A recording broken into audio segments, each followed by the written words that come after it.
all gonna have our own vision on how we look at Loki. But Loki's a god of mischief and would be this nigga is a lady. Well, no, but in lore he's gender fluid. They say it. Lady Loki, he really doesn't like. He's gonna manipulate whoever he can manipulate. He is literally talking about why is this man out here in a banana hammock and a jacket. What I'm saying is because he both equal opportunity, like you said. Equal opportunity. Some niggas might say that coat clean. Some niggas like, bro, that hand going crazy. You know what I'm saying? See, like that's such a crazy. I'm not even talking about because of like how it sounds. That's just such a that banana hammock is going crazy. Crazy hey, but somebody probably saying that. That is crazy. It's crazy for you, but there's probably you say pause afterwards. Well, it depends on because there's probably another podcast full of a whole bunch of people who like that, and then they're gonna be like, even if the person is gay, that is just a crazy sentence. You that's what I'm saying. Like, you go to sexual orientation, that's a crazy sentence. You go to with the Central Square they added now to New Times Square. That banana hammock going crazy is a wild. They in the gay or straight. That's what I'm saying. That banana hammock is going crazy. That's what I'm saying. It's not something people say every day. No, it's not. It's not. We're not saying that. We're not saying people are saying it. If you're in a different community, it is. If you go to, I'm not saying people are saying it every day. What I'm saying is, a different community. Depending on where I'm at, we're not in that community. Depending on where you at, if you hear it. To be fair, cards on the table. If you saw. Hey, that bikini going crazy is still a crazy statement. Because like I said, HR complaint. Now, two things can be true. It is an HR complaint. Like our community is the ones that actually, like I said, my community does show Emma Frost, and you see folks like, dog, y'all went crazy on the lane. She thinking about that's like it's a crazy statement. It's like, so you gotta take it all. You gotta take everything in. But you know what I'm saying? I get what you mean. I do get what you mean. You can scroll past that real quick, like y'all doing too much. Scroll back. That's exactly what I do. I'm like, no, Marvel Rivals is such a wild game. Like I said, you go to Times Square, bro, and the fact that they like Ant-Man ain't here yet. But you can tell they testing it because they can like now you can do like the pin thing and make your player extremely big or little. Dog. There's so many motherfuckers in Times Square that just be sitting under. Like the large, like you can tell they just getting content. That's the wild part of Marvel. Like Marvel Rivals already got the Marvel property, so they like you using now that now we just hey, I know you horny for Emma Frost, so let me show you how horny you can be for her. Let me put Emma Frost on this in a chair larger than your life, like you're saying, and you just sitting there worshiping, like bro, the lady Loki one, like for them to put her a good boy emote. Like they know what they doing. They know what they doing. So like, you can't be mad at like. I ain't mad at it. I can call you wild. Do what you want to do. They reaching the Gooners, bro. Really, like I said, for me, it goes back to the developers and everything. It's like, bro, y'all on the internet. And y'all some freaky boys too, and that's what I'm saying. And they all like, bro, where y'all from? Like y'all in the I thought y'all had rules and regulations over there. I ain't mad at it. Whatever you do what you do. But it's it's just crazy. This is the generation of the Gooners, man. Yeah, like as soon as that shit came out, Gooners shit came out, like niggas like, oh, we need to make some money. Like, goon that shit up. Goon it up, bro. Goon it up, bro. Goon up and you can't. Goon it up. Species, I realized that niggas was really throwing cash at anything. Oh yeah. But women will too. Yes, they will. No, so you gotta doing it more. So you gotta goon up the men too. Listen, bro, being on Twitter, this is when I learned it. Like I said, because like I said, if you own Crunchyroll, you'll see it. There's I forgot what that category is called. I think it's called for the ladies or something like that, where it shows like the cover of it is always the guys with their shirts off. They got the deep V's and shit like that. Is so popular. Right. And so, like I said, with the black anime Twitter, you started. Like I said, when I saw women like just the forearm, ponytail, the fact you can go to cons and see it, like nigga, I want this done. For 3 weeks straight, I saw nothing but women, black women, Asian women, all kind of women posting that meme of him snatching dude up, and them going, I can't, man, I would love for that to be me type shit. I'm like, That was when I hit the con circuit, like you said, you could pay. It was so crazy because for years, it was dudes and women who just weren't into the anime community. Like, these niggas is weird at cons for paying to get up. And it was so crazy. You would see that there was a huge contingent of women who were just like, I ain't finna say shit about it. Right. And nobody ever thought anything about it. And then when that hit the cons, it makes sense. Because they like, shit, we just waiting for our turn. I ain't finna say shit to him because it's gonna happen to me. And then when Venom hit the scene, oh my god, bro! Venom. Like one thing, and to be even in my rivals thing again, Venom should have actually been the gateway to people realize. Like when they gave Venom the torch. No, that was just funny. So you talking about that?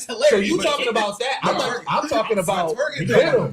The tongue. But you know what I'm saying? Like you know when they even on my road did the same thing too. Like when they did, like they had those posts and reels. Like hear me out. Like with Venom tongue. Oh, hear me out. No, y'all don't know. Hear me out is the craziest thing. These niggas made toys called the Venom thing. Yeah. And it's supposed to be. Yep. That's crazy. You know what I'm saying? Hey, listen here. Yeah. Look, I saw women going crazy over gay orca. I saw from My Hero. That don't surprise me. Like a well fit clean. I follow like that CES. Like gay orca was like the epitome of love. Like ugly niggas always can get it. None of that surprises me. I follow CES every year. And a huge contingent of CES. It's literally just consumer electronics. So anything that you could think of and it's electronic, they're going to showcase it there. And every year there's always some type of new sex toy invention because somebody like, hey, we can go further. They say the sex industry is what pushes technology. Yeah, like, that's what makes. Everybody wants to figure out what to do. Dog, have y'all seen the reel of the Asian nigga with the Android? That he was teaching. And then he dropped that. He brought the Android down low, and she like doing the movement, and it's like, bro, Trump pop up like, these Androids get loose. This be over there. It's shit is so funny to me, dog. But it's like, no, that's real. That's real. That's real life. Yeah, it's the future. Right? Like because that's what new technology. The future freaky is. This is my rant that I'm gonna put out there for the world to understand. As much as they try to make shit seem like everything is not freaky, the past was super freaky. Yeah, of course. Oh yeah. And the future gonna be even more freaky. What it is, because I was talking to somebody about this with music. What it is in the past they had euphemisms for, so they knew how to say it in flowery language. Whereas nowadays niggas is just like, I'm trying to hit. I'm trying to enter your private garden. Ain't no 90s love no more. Ain't R&B love no more. But even 60s love. Think about it. Go listen, because I'll be following this chick. I don't remember her username. I think I know what page you're talking about. It's a white lady with glasses, right? And she be playing records from like the 20s, whatever, and it be the freakiest songs, but that was the time. You know what I'm saying? And that's the thing, like how we got like a Sexy Red and all that. Those artists that was just like the cutting edge chicks, but they was saying some raw dog shit. I always hate that argument anyway because everybody's been kids. So the fact that you couldn't be an adult and be like, y'all listen to this bullshit, and you an older, like if you are a part of that generation and you like, I don't like this music, fine. Yeah. But if you an older person, like, bro, you grew up getting cussed out by some music. Like you said, no matter what generation you are, you grew up getting cussed out by some music that your parents wasn't listening to. Yeah. So if you part of the you're part of that rump. Shaking that rump.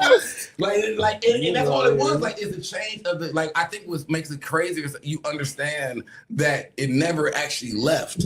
Like, it was the fact that the censorship was stricter, right? And they found ways way back to be like, oh, you know what we talking about. But like when you see when you understand the years and decades of like how it got less, it's like now it is blatant. It's just blatant now. You know what I'm saying? But it's like it's no real, because you gotta think, if I keep saying the same old euphemisms, it's not going you're gonna sound biting. So now I just have to come out and say it. And then they're gonna call me more edgy, even though I'm not. I'm just I'm just saying what you can't. It's so crazy. I never forget the time. I think I was in the car. I think it was my dad and my aunt.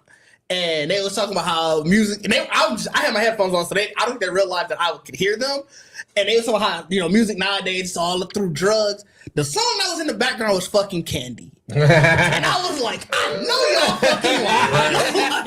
Y'all in there jamming one of my favorite songs. It's a great song. Know exactly Great song. Great song. Great song. Great song. Know exactly what it's about. 100% about cocaine. Like, which is great. Like, 100%. which also I think as black people that we hate that we actually disregard is like, you know, rap is new. Yeah. So all the hood shit was in R&B and soul first. Like everything that was going on in the streets was in actual soulful music.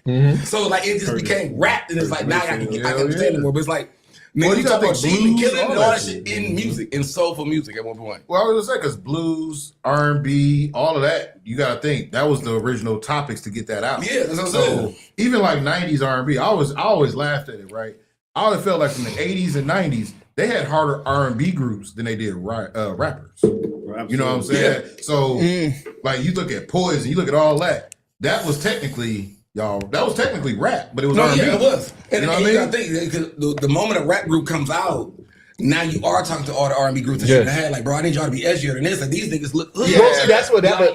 But again, it used to be niche, like Denzel was saying, because you got to think when Jodeci came out, that threw everybody for a loop, because everybody was like, "Whoa, knocking boots!" Now, like, wait a minute. I wouldn't put it past it. He would have jumped the fuck out of niggas. Like, bro, we would beat y'all ass. But they did. They probably did. Like, they did. They was out. Timberland boosted cheeks. Man, listen, there's a reason why why Tupac ran with Jodeci. Like them niggas, they was fighters. They're niggas though. That's the thing. You gotta remember.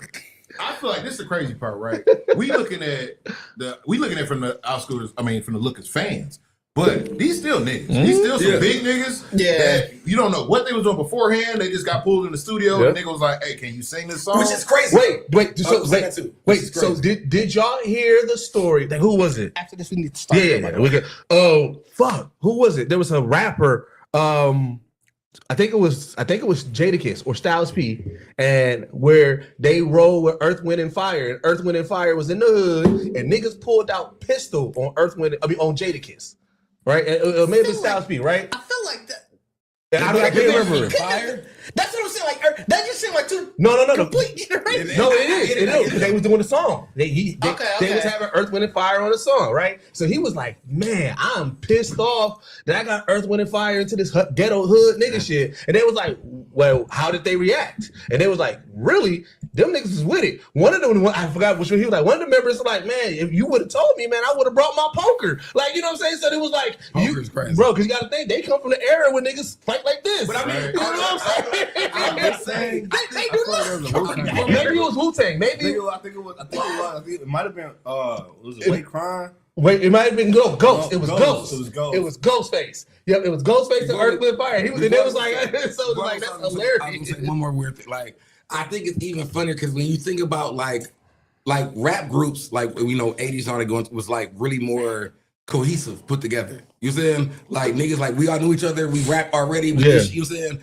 If you think about an R&B group of hood niggas, you had to be like, I know this nigga sing too. Yeah. You know what I mean? Like, even though we sell drugs in the street, whatever, I know this nigga I've sing. heard this nigga hum. Yeah, I heard it. Like, you had to tap into something where it's like, bro, even on a good sale, we in the car just going crazy. We're like, bro, this shit should be our money maker. You know what I'm saying? Fuck the drug shit. We should be singing out here. Like, so like to even put a, like when you think about drugs, like a 5-man group of niggas together. Yeah, it's like even if y'all all are friends. In the time where you think it's like, bro, it's probably really weird. Like, it ain't weird to sing because that's all that was really for us. Yeah. But it's like, you still a hood nigga, so you actually are recruiting niggas not to rap. Bro, you can croon. You can croon. You can croon and you can... I got a group. I got some... Say you stacking sinners? Like, woo! Yeah, I got something y'all put together. You know what I'm saying? Like, even if you try to... Even as an R&B artist back in that days to be like, I'm just trying to make money, bring it back to my hood. Like, these niggas know, like, yeah, nigga, you got it, you singing ass, nigga, make that money for the hood. Like, but it really don't surprise me. Keep it real, because you gotta look at like how we look at like the movies with the mobsters and all that shit. It's always the big drug dealer. Push it this way. It's always the big drug dealer niggas that want to do their own show, or it's always them niggas that be like, you know, the nigga on stage, he singing it, yeah, I'm doing it, but behind the scenes, that nigga pushing bricks. Like, they're gonna say this, but it's funnier. Even if you think about it as being an A&R, like to find artists. Like you are really looking like you in I always the believe every hood. A&R is a drug dealer anyway. Well, let's get into let's get into the intro because Okay. Tell me, You ready? Ready? All right, on 3, 1, 2. All right. Welcome back to the Geekset podcast, only podcast that blend hip hop culture and geek culture together. I'm your boy Deuces. With me, I got my man Bacardi Sensei. What's going on, everybody? Happy Sunday. Happy Sunday. That nigga Bacardi ready to pie, bro. That nigga Bacardi ready to pie. I'm still waking up, fam. I'm trying to kick the But I energy feel in. like your trying to energy get the different from normal. Like you ready to I'm pie. trying to get the energy. We got Diz in the building. What is happening, people? What is happening, people? We got Trip in the building. What's going on, everybody? And we got King out the shop. Here, what's up, everybody? And Yeah, happy actually, I was about to MLK say, Day. it I was won't the see y'all second tomorrow, so It happy is MLK Day. Yeah. Tomorrow is, yeah. I just actually talked to my daughter about that because I didn't realize, I never knew this. And I think because of black people, we didn't, it wasn't a holiday at first. But I didn't know his birthday and like the holiday is a week apart. Oh yeah. Like I didn't know that. They actually used to celebrate it earlier. Mhm. I was younger. I They thought used it to was like, celebrate it's that like on like throwing the shit third or around and fourth. don't give a fuck about It's it. crazy to realize that how that even came about. Not just was retold the story, not retold, but I reheard the story through Dave Chappelle's stand-up of how MLK Day became a day. It was basically because Stevie Wonder. Nah, I don't think I heard this story. Yeah, and it was the remix of Happy Birthday. How black people say Happy Birthday. Yeah. Happy birthday. It was a protest for them to get a way to bring recognition to MLK Day and having to recognize that day. Yeah. Shout out to Stevie Wonder. Really? Shout out to Stevie Wonder. So Shout out Stevie to was the one Stevie. petition like, nigga, y'all not celebrating this nigga birthday. Yeah, supposed It's to. crazy. But you gotta Everything think, for you. Stevie do give off the energy of, look, I'm tired of y'all. I'm gonna do it my damn self. Like Stevie give off that like. That's why he be out there driving. That's why Stevie be doing. But niggas be people who Stevie got like, what sighted is shit. this? He What's ain't going got on no out here? Bro, the stories around Stevie Wonder is by far some of the greatest shit ever. That is one of the conspiracy theories I believe in. Nigga, I don't think that nigga Nigga, see, not blind, bro. The thing is, I don't think he's legally blind. I don't think he's fully 100% blind. and that's the thing. I think that's the story. He's Like, legally yeah. blind, and he played off because people think he fully blind. Yeah. Man, If I could do this, I could just pretend a little bit. bro, I He just got saw. the people with it, though. This He got nigga the- said Eddie Murphy said he saw that nigga driving. Bro, a lot of people have. A A lot of people That's have. crazy. Somebody said, I forgot who. Somebody was like, bro, I got a FaceTime for Stevie Wonder. There was nobody around. It was just Stevie.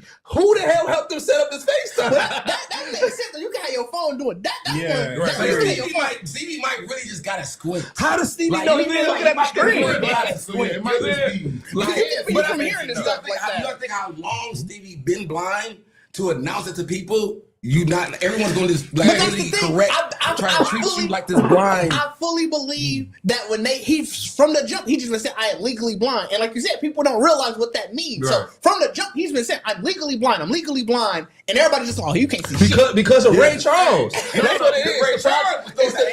Because Ray Charles So is fully blind. blind. No, because Ray Charles is fully blind. So at that point, Was. So at that point, you got to think we like, oh shit, we got legit superheroes. Look at this two talented blind black individuals. And Stevie's like, no, I'm partially, no, two blind black. No. Two blind niggas. And you gotta put it like I don't put it past because we live in the world that we, like I said, when you got people around you, whatever, that would just sell the narrative anyway. You know what I'm saying? Right. Like you got, if Ray is a successful blind performer and Stevie like figure out like he's legally blind, people around you be like, look, we can work with that. And Like, we what can work with that. if You know this what I'm saying? nigga got LASIX a long time ago and just never told nobody? That's it. I was just all out here playing, keep like, it going. Ray gone. Steve got ways to fix shit. You All know right, what I'm so I saying? got so like- question. Let's say you are in Stevie Wonder's shoes. You're partially blind. You became famous for being this blind musician. Somebody comes to you and say, "Hey man, I can make you see 20/20." That's going to change your whole who you are and aesthetic. Are you doing it or are you staying partially blind? Because I'm gonna sit behind glasses all the time anyway. Right. You can't take away my music.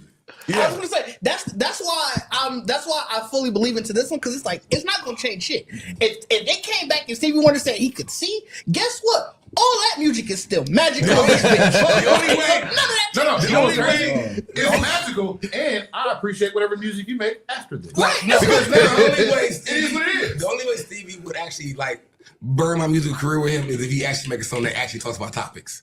Like really, like what's going on in the world.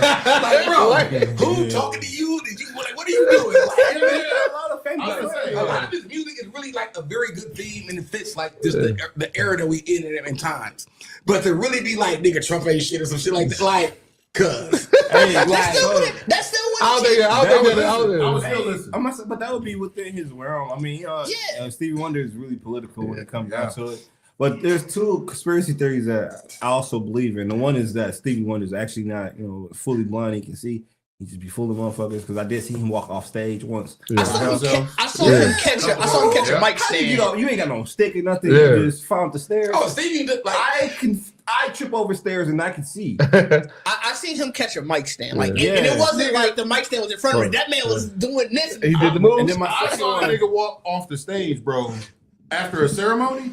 And nobody did this to him. No. You know what I'm saying? He just people don't realize. They forgot about him. They did. People went back and looked for him, and he was already gone. He was gone. He got the fuck up out of there. He's like, I'm not gonna stand here and pretend to not know where I'm going. And my thing is like, and I think what's funnier too is like when you think about somebody even being blind in general. Like I have yet to see a movie of a blind person so incredibly attuned to the world they live in. You know what I'm saying? So even what you're saying, like, walking upstairs, I have though. In my mind, I can say. Yeah, you probably counted steps up and knew your turn and did all that. You probably did all that in your head to know how to count and go back down. I don't believe it though. Wait, hold on. I want to hear the second one. My second one. R.I.P. to him. Michael Jackson was really a Crip, and that nigga voice was deep. Oh, I believe that. I believe that 100%. That's not a conspiracy theory. Yeah. Really on because it's actually in I don't know the if it's a documentary Crip, of but I the think last tour. I think he got it. Where they was doing He was around the Crips a lot. And they just said like the nigga would use his voice around personal people. Yep. And then it was when somebody had passed away. It was right like 2 years before he did an interview and he actually spoke in a way. You can find it. Yeah, you can find it. The other voice was for sound check. So he always kept it on because it's like Wesley Snipes' Same play. Yeah. The Hood never niggas takes that out sing out of character. is like, bro. They from Gary, bro. Hood niggas that sing. They from so Gary. you gotta know. He from you gotta Gary. be a hood all day, but you gotta have a moment where you like, bro, you can sing. He from Gary. Can you imagine smoking the nigga? You get the guy and think like, whoa. I know. I heard about the story about him and Tupac. Yeah. When him and Tupac got into it over that whole situation. Bro, that's to me. I think this is the thing that people fail to realize. Entertainment is entertainment. Yeah. So regardless, you could think Future is the biggest drug which dealer, we know he's not. Which we know he's not. But like niggas like Trey Songz. Niggas thought Trey Songz was soft as hell forever. Yeah. He's a hood nigga too. It just is what it is. So you know why? So because of that Michael Jackson theory and everything like that, and because of like we keep on getting glimpses of Michael Jackson like with the fame turned off and just like regular Michael. That's why I believe the story that Prince did try to kill that nigga and try to run him over with his car. I believe that 100% because I can see Prince being like this nigga. But you couldn't hold Michael Jackson. I know. So he a tall nigga. Like you thought because he was slim, but he can fight. And the thing is, and Prince was a short nigga, but he wasn't backing down either. So I can see them. I can see them clashing. And this is what y'all fail to realize too. The nigga was 6'2", he was athletic, and he was raised, bro, with big brothers that and gang members. And Gary. No, nigga, you're not gonna fight Mike. I be really trying to get people to understand like Michael Jackson as a person. Like I would have loved before he passed if we really got real Mike, like to really hear, like have his story and hear him. But like I always tell people that I'm like, bro, it is like it goes to my theory about singing niggas back in it wasn't rap. Like when Mike came out, it wasn't rap. Like it was like nigga, we gotta get y'all gotta sing. Yeah. So it's like your dad was a hood nigga, and he had a bunch of boys. He like. Nigga, I don't give a what I'm doing. Y'all niggas gonna sing. Because you know why? Because he was a hood nigga and he saw Temptation. He saw them and he was like, all right. Yeah, he saw. Well, not only that, bro. To be fair, he saw New Edition. To be fair, you gotta remember that this nigga was right outside Chicago. No, this shit was way later. Way after that. You're right. I'm tripping. You're right. I'm tripping. But think about this: you right outside of Chicago. Yeah. You not too far from Detroit. Yeah. Well, that's And you a little bit of a ride of Memphis and St. Louis. Right in the center of that shit. Well, It wouldn't make sense for y'all to do nothing. specifically Detroit. Like you already beat me Yeah, because like, That's where Motown was. Yeah, right? Motown. Right. That's home of Motown. Indiana, Michigan, like border states. Yeah, Right there. so like So it's either you sing or you're fixing cars. Good nigga, One or two. Or sell drugs.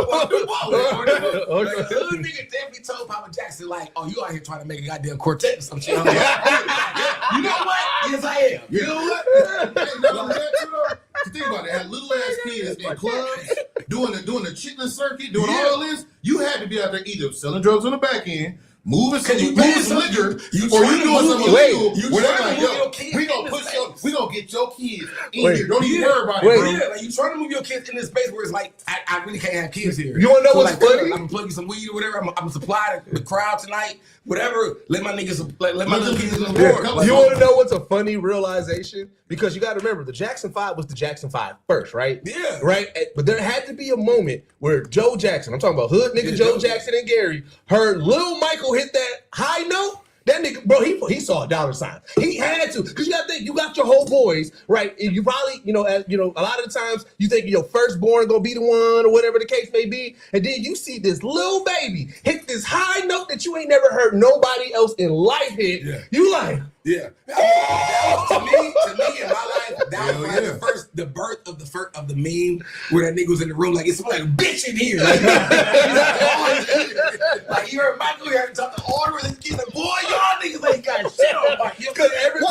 To be fair, I was actually just listening to a podcast about that. They said Motown is the one that pushed it. Motown wanted to push Mike because there was supposed to be beef between Michael and Jermaine. Yeah. Because Motown wanted to push Michael's solo.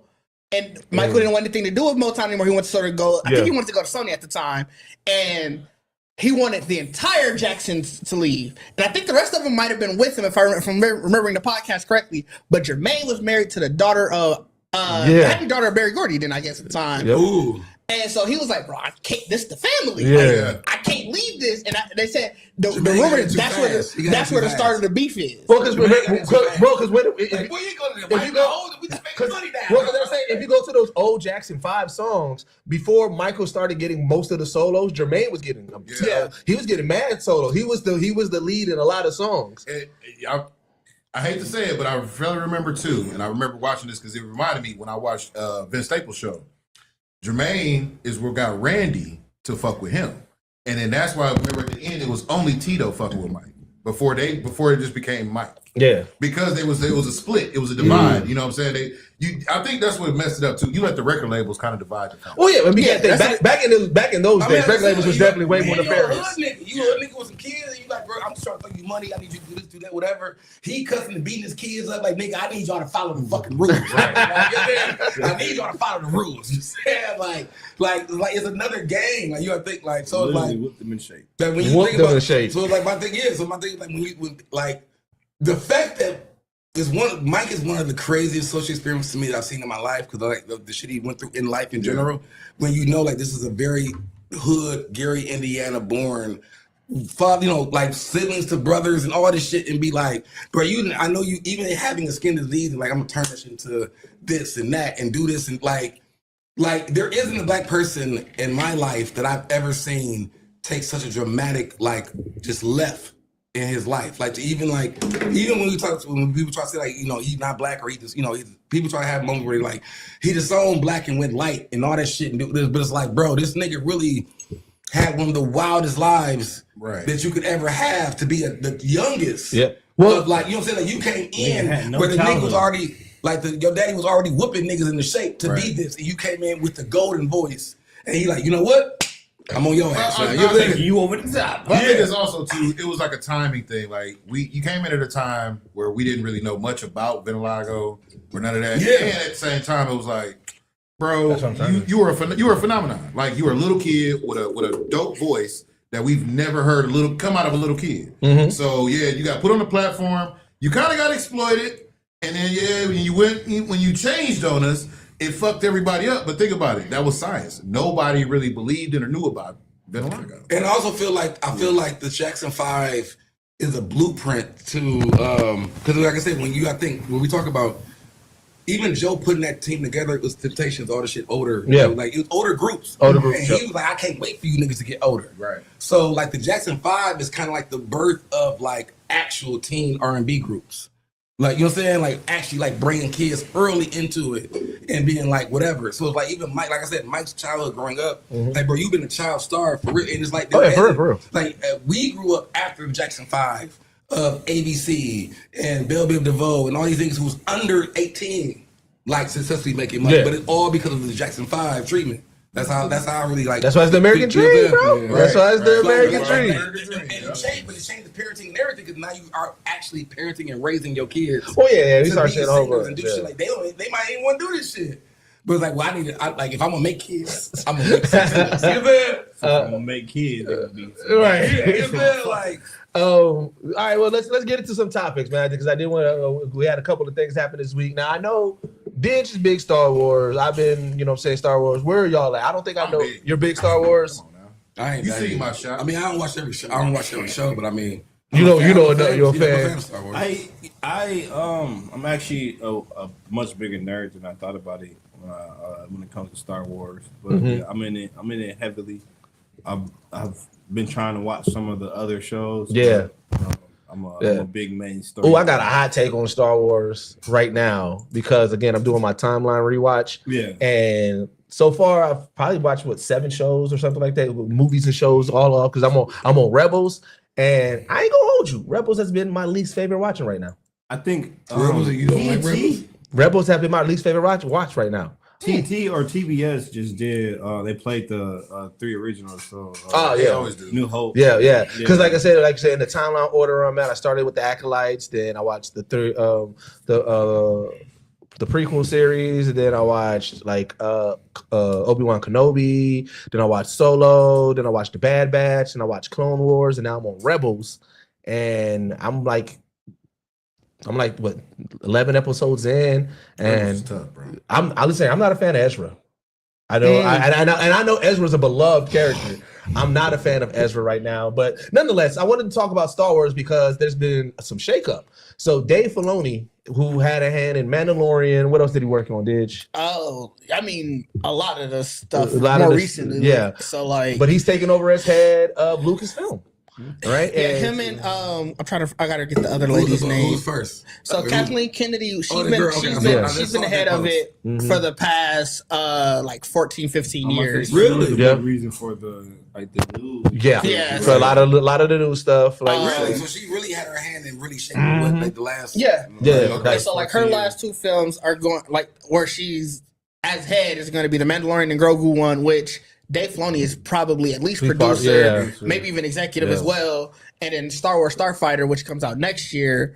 But like you were saying, Lin-Wen Brennan and Dave Filoni are going to take over as they're going to essentially do like the James Gunn, Peter Safran route. And like I say, a little bit for those who don't know about Dave Filoni, he's pretty much George Lucas's understudy. Yeah. Right? Like he worked directly under him, learning everything. And now it's for the Clone Wars. Has he only worked in Star Wars films, or has he done? Ooh, no, that I don't know. I didn't look deep into the most famous for Star Wars films. I would have to imagine he's done stuff outside of Star Wars. Let me look real quick. But Star Wars, he calls them all his own. You don't have to. He worked with sometime on Avatar: Last Airbender. The movie? No, the show. Oh, I'm about to say that's not a Don't bring that. I don't think he did anything. He just looked like he directed some episodes. He was a character designer and stuff like that. But no, he's worked on a ton of stuff, especially in animation. Like he's done some time in animation with King of the Hill, Mission Hill, The Oblongs. Dave the Barbarian. Bro, that is a complete genre shift. Oh my God, the Oblong is not wild. It's obscure. I mean, Star Wars is obscure. But the comedy aspect of it in Star Wars is not up there. But you're just an animator. Star Wars has comedy. No, I'm saying It's just slid in there. I'm about to say, what would you be considered? What would we consider the Star Wars character? Back and forth have always had me laughing. Or Skywalker and Yoda. And especially the animated ones, which is like where he cut his teeth before he started doing like the Mandalorian, because the Mandalorian is primarily Jon Favreau's Jon Favreau, But like before he started working on those live action ones, he, like I said, the Clone Wars, all of those is where he cut his teeth with Star Wars, and those are definitely more comedic. They're more comedic. I guess I'm saying like that King of the Hill oblongs comedy don't show up in Star Wars. But that's comedy. King of the Hill. You know what I'm saying? Where you got to think this Star Wars is a soap opera. Yes, and you have to infuse the drama or infuse. The oh yeah. There's comedic moments. I guess that's I what. mean, like how long as I can give you that, maybe that's probably earlier years. But King of the Hill is Star Wars. Well, and like I said, to be fair with both, I'm about to go back and watch this because I don't see any correlation. I can see it because you got to remember, Star Wars is these different groups, different life forms, different languages.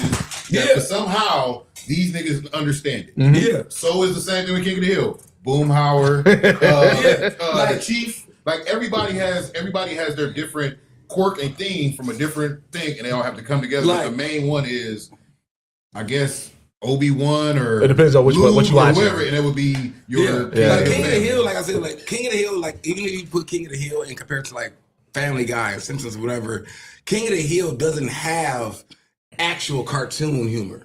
I disagree. No, I love King of the Hill. I watch it all the time. I don't think Cardi's saying that King of the Hill is not funny in that. He's saying, I get what you're saying. Yeah, like they use real life. They really got like they got cartoon humor in that too, though. No, but King of the Hill is really like I said, you find humor in them just standing around the fence, right, and talking shit, drinking beer. Like that's not the funny part to me of King of the Hill. Nobody's getting hit in the head with shit. But like that's not yes, they are. There is no time. There's no explosions in every episode, or not every episode. Comedy, there's not a lot of. Yeah, there's no Tom and Jerry of King of the Hill. I disagree. You talking like the nigga got injured in King of the Hill, he's out for. You know what I'm saying? Like he's out. Yeah, King of the Hill is definitely more realism. Yeah, it's realism. I'm rewatching King of the Hill now because King of the Hill is just funny as a bitch. I've been wanting to watch the new season. Like, new season is great. Like I watched like the first 2 episodes of the new season where Bobby's older and all. It was like. It is like bro, they have all animated real. But see, I'm saying when you talk, so when I think about like the wackiness and everything, like Simpsons, like Family Guy, like Dale literally has pocket sand. Like that is to me some King of it. That is some. That is some. That is not fucking real life. That is some shit you see in Family Guy. That's some shit you see in Family Guy or Simpsons. Hold on. That's a person who grew up going on army bases. Y'all never knew no crazy motherfuckers that walked around with shooting stars and sand in their pocket? Not once in life. I've never. I've only known pocket sand because of King of the Hill. I know the nigga. So if you only know two, that's not real life. You only know two. He knows that's two. An anomaly. I know 3. We know 5. But it don't matter though. Like I said, what you saying though is like it's comical to like you say in Simpsons, but to niggas who relate to it is like, bro, the fact they put this shit in a show is crazy. You know what I'm saying? I definitely grew up with some niggas, bro. That had like the beard only on their neck and was like weird, but always kept something like a Dale. They were a Dale. Literally. Like conspiracy theorists, I got a knife on me, I got a pen knife, I got this, I got that, shit like that. That's all real life. None of that's pocket sand. I'm talking specifically. No, it's not. It's sand in your pocket. What are y'all talking about? Y'all not about to make me say like this is normal. What are you talking about? That is some wacky shit. That's not gonna happen in real life. It don't gotta be normal. It don't gotta be. I think the content of even pocket sand for you is extravagant, but it's no difference than all the animes and shit we watch where you just literally using your environment as a distraction. No. I'm not giving you that. I'm not giving you that because you just hold on. No. I'll let you get that out, but I'm not giving it to you because if you're talking about using environment, that's okay. I'm picking up. This nigga came to the fight with sand preloaded in his pocket. That's not using your environment. He's the army. The army knows something in people's faces. No. And it's guaranteed to be based off of a true story. Look at like Boondocks. You got the booty bandit. Yeah. Everybody thought that was just bullshit. Okay, but again, until the documentary came out, it was like, bro. No, I knew about the booty way before Boondocks for one. Can borrow a French fry? Yeah. How nigga gonna borrow a French fry? Boondocks is like probably the one that I would say as an animation that teeters on like real comic funny and real life. You know what I'm saying? Because it does have social things, but like the fights and shit like that. But it's like no one dies. Like that's what I'm saying. Like it's still like Boondocks still sits in the space where. What you mean no one died? Snake Man died. But I'm saying, but even he came back. He came back. Nigga died, bro. No. All right, Lucius died. But you know, ain't nobody throwing Mike Epps characters, but like there's a lot of people got that Boondocks. Ain't nobody throwing like a bowling ball at like you know what I'm saying, Riley, and he come back to this episode like nothing happened. Like it's not like Riley got hit with a car. What are you talking about? He was picked back up. No, he wasn't. No, he was. Bro, I watch the Boondocks every year like I watch The Wire. I'm not gonna let you get away with that because I was hit by a car at 13 and got up and got my ass on the bus. Hold on, I'm saying I'm answering strictly what Bacardi said. Right, but I'm just saying. I'm answering strictly what Bacardi said. Expose him. No, I did. No, hold on. No. Expose him. I know. I'm directly related to the Bacardi. A car is worse than a bowling ball. No, it's not. No, it's not, bro. You can die. Can we also time out. Getting hit in the head with a bowling ball directly? And getting hit by a car in the head. You got hit by a car. I didn't get hit. No. But it's not the same. You got hit by a car. Bro, I got hit by a car. Hit by a car. No, listen. 3 of us got hit by a car. I got hit by a 30-mile-an-hour big body Bonneville. And you I said left a dent in that motherfucker. And you said my whole side. So, I just want to make sure we got this on camera. Listen. You're saying getting hit by a bowling ball is worse than getting hit by a car. What I say? Getting hit in the head by a bowling ball. Wait, time out. Time out. You put in a qualifier. You're specifically saying getting hit by the head. Deuce's question. That was my story. But I'm saying Deuce's question. To be fair, because I've just been listening. Deuce's question was, what is worse, getting hit by a car, or getting hit by a bowling ball? And y'all both said, yeah. And then added the qualifier. Which is crazy. But my thing was like from the start of me saying like. I said like Ryan not getting hit in the head by a bowling ball. Come back to this episode, he like nothing. So my thing always has been getting hit in the head with a bowling ball. I'm just saying that was not how the question was Getting hit in the head with a bowling ball and not having like I'm talking about like nigga, like I'm like and waking up the next day and being in an episode like nothing happens, not gonna happen. That's if I get hit by a car, energy. right? Like and I can wake up and come back into the episode the next day.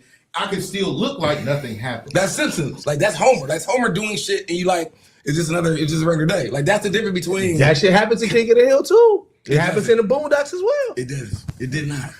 You stretch it. You reach, bro. I watch the Boondocks every year, like I watch The Wire every year. It definitely happens in the Boondocks. I watch the King. I rewatch King of the Hill probably like every 2-3 years, bro.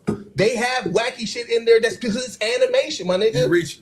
All right. Hey, but I get it though. It is pure animation though, so you got to do some outlandish shit. And that's what I'm saying. He's trying to make it seem like it's like there's none. There's definitely no. I use that as the intro because that stand out to him though, right? Yeah. He ain't but never seen nobody to just say that pocket sand had no pocky dirt. Just is like this is a fucking cartoon now. Like all bets are off because the nigga got hit in his pocket. Because my thing is the whole point of the pocket sand is for the fight, for the distraction. That's no different than somebody bringing mace. It's no different than a motherfucker picking up dirt off the ground. If I know him coming to a people fight, do it in real life for protection because they can't fight. That's a real life strategy. Like this nigga reached in his aquarium before he left. Like I got to fight today. Pocket sand. You know what I'm saying? Let me get ready. I've been here before. I've been in this. Like you know, I'm gonna distract. Like this nigga is Gil is slow and weak and fragile. He like nigga. I need every. Wait a minute. Didn't Hank get blown up by propane and then the next episode that nigga was right there back, not even in the hospital? I don't remember that. Just propane. He died? Bro, no, he got blown up. We never really knew whether or not it was like, what is it? If the episodes were sequential. But also, all I'm saying is, y'all not about to sit up here and act like King of the Hill is equivalent to a live action Law and Order. There's wackiness in King of the Hill as well. That's on the same thing. That wasn't my statement. No, that's what their statement was. You literally just made it up. We did not say that. No, because when I said that King of the Hill was not like Star Wars, and Bacardi said it is because there's no wacky shit like in Family Guy and American Dad that happened in King of the Hill. I said it absolutely does. That's his point. So what's your point? The point was I'm saying that Star Wars and King of the Hill shares the same comedy. No, and I'm telling you they don't. Because I said King of the Hill shares the same comedy as American Dad, Home, and Family Guy. Like I said, you dragged it out more where I was like, it doesn't though because they're way wackier. Okay, they are way wackier, but there's still wacky shit that happened in King of the Hill. And Star Wars don't have that type of shit. But I'm saying that's because they said we can't. You sure they don't? No. My thing was you just haven't watched it yet. I don't know. Tell me when it happens. You put King of the Hill because it's Grogu and the Frog wasn't wacky to you? No, I'm talking about like the wacky shit that he's talking about, where he was saying getting hit with a bowling ball and nothing happens, or somebody dying, or anything like that. Like, people being force pushed into crazy shit. But also in Clone Wars, they kill off mad people, bro. We see mad people die in Clone Wars and everything. And again, this is why I just stopped talking, because I don't understand what is it that crazy animation stuff happens and people get up. Like, what is the basis of? And this is from hold on, because y'all been talking. This is to both of y'all. What the hell is the question here? Yeah, I didn't have the question. Like, I don't see King of the Hill and Star Wars in the same comedic realm. That's my main. So where does Star Wars sit then? Star Wars is not that funny to me. It's a great show. It's a great property. I haven't belly laughed at anything in Star Wars that I've been watching my whole life. I have not been like, oh my god! But I belly laughed at Family Guy, King of the Hill, Boondocks. Two things. Being as funny as doesn't mean it's the same type of comedy. You can I don't think Star Wars is as funny as King of the Hill. Of course not. One is a dramatic series. One is a comedic series. So obviously already, boom. Those are delineated. Where I meant by they're the same realm of funny is King of the Hill is more. And when I say real life, I don't mean the hijinks of somebody getting hit with a bowling ball or propane. I mean, you brought up the bowling ball. Let him get it off. What I mean when I say it's you see the comedy in real life and going through your life. And the funniest parts of King of the Hill to me, Hank Hill obviously is him interacting with the world for me. So it's him seeing what's going on in society and his reaction to it. Mm-hmm. Whereas a lot of the comedy in Star Wars is that where you're hearing the one-offs of the stormtroopers or the clone troopers, and you're hearing them banter back and forth. So that's where I mean the funny's the same. Right, and so I agree. So that's when I agree with you. I said there's comedic moments, but where King of the Hill is a straight-on comedy where you're going to have gut-busting laughter, Star Wars don't. I don't. But I mean, wait. I'm going to say this because I feel this way about what you're saying. King of the Hill to me, because maybe I'm an outlier with comedy. I never thought of it as gut-busting laughter. Yeah, it's insequential. It's dry comedy. It's dry comedy. It's dry comedy. I disagree. That made me just laugh my ass off, but I do still love it. Oh, so my thing is that's where I think we're visually seeing a difference. You might just find it more hilarious than the rest of us, but we're saying both of them are dry comedy. And I disagree. Me watching like most of, like you said, the stormtroopers just bantering back and forth, or even like a Vader is talking shit to his own people. Yeah, to me that shit is just funny. Yeah, you know what I'm saying? But even what you said, it's like a dynamic that you like. Why are they doing this? But I get why they do it. But I mean, even like you said, like the Boomhauer and King, it's literally like the Han and Chewbacca. Right. Like we don't know what Chewbacca's saying. But he talk like so even if Han like nigga don't cuss or whatever, you know what I'm saying? Like you know that you gonna find humor because you like this nigga just roar and really cuss everybody out right now. But see, I think that's why the difference is because you're saying that in Star Wars you have to find those humorous moments. Where when you watch King of the Hill, the intention and you're watching it, you're like, I'm watching it to laugh. I am watching King of the Hill to laugh. You're not watching King of the Hill for the storyline. You're watching it for I'm going to laugh at whatever's going on right now. There's a storyline. So like that's the thing. You're finding it funny, but we're looking at him selling propane. We're looking at like he's a regular dude. No, I know he's a regular dude, but there's no story. I don't understand what the debate is. Yeah, I mean the debate is crazy. Like we really can go to another topic because the debate really is that Deuces don't find Star Wars funny. I don't. Which is fine. I don't. I said it from the top, and then y'all wanted to prove me that it's funny moments. And I said there's comedic moments. I argue with you trying to prove funny moments to comparing two separate properties and trying to find which. And I think that's where the issue is. I have get the debate, but I have don't because what you are saying is Star Wars ain't funny, so it can't touch.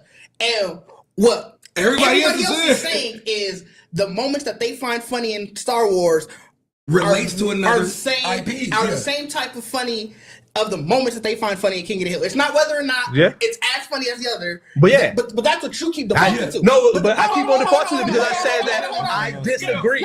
The main thing is, I get what Diggs is saying.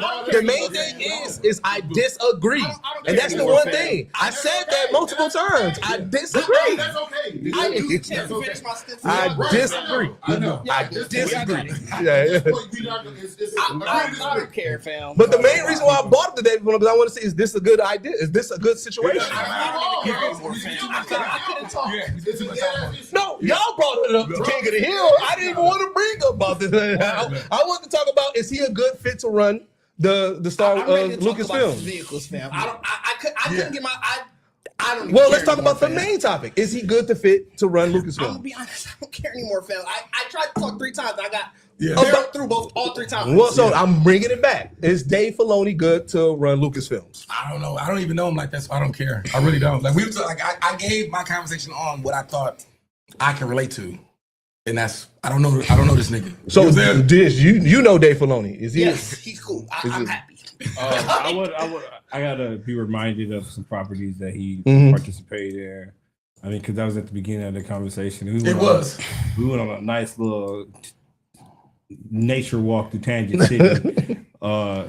So I got you. I got it up. So, and like I said, he cut his teeth in animation. He started off. He was supervising director, the Clone Wars. That was where it all started. That was where he was working with George Lucas, and then from there, obviously, he did Rebels.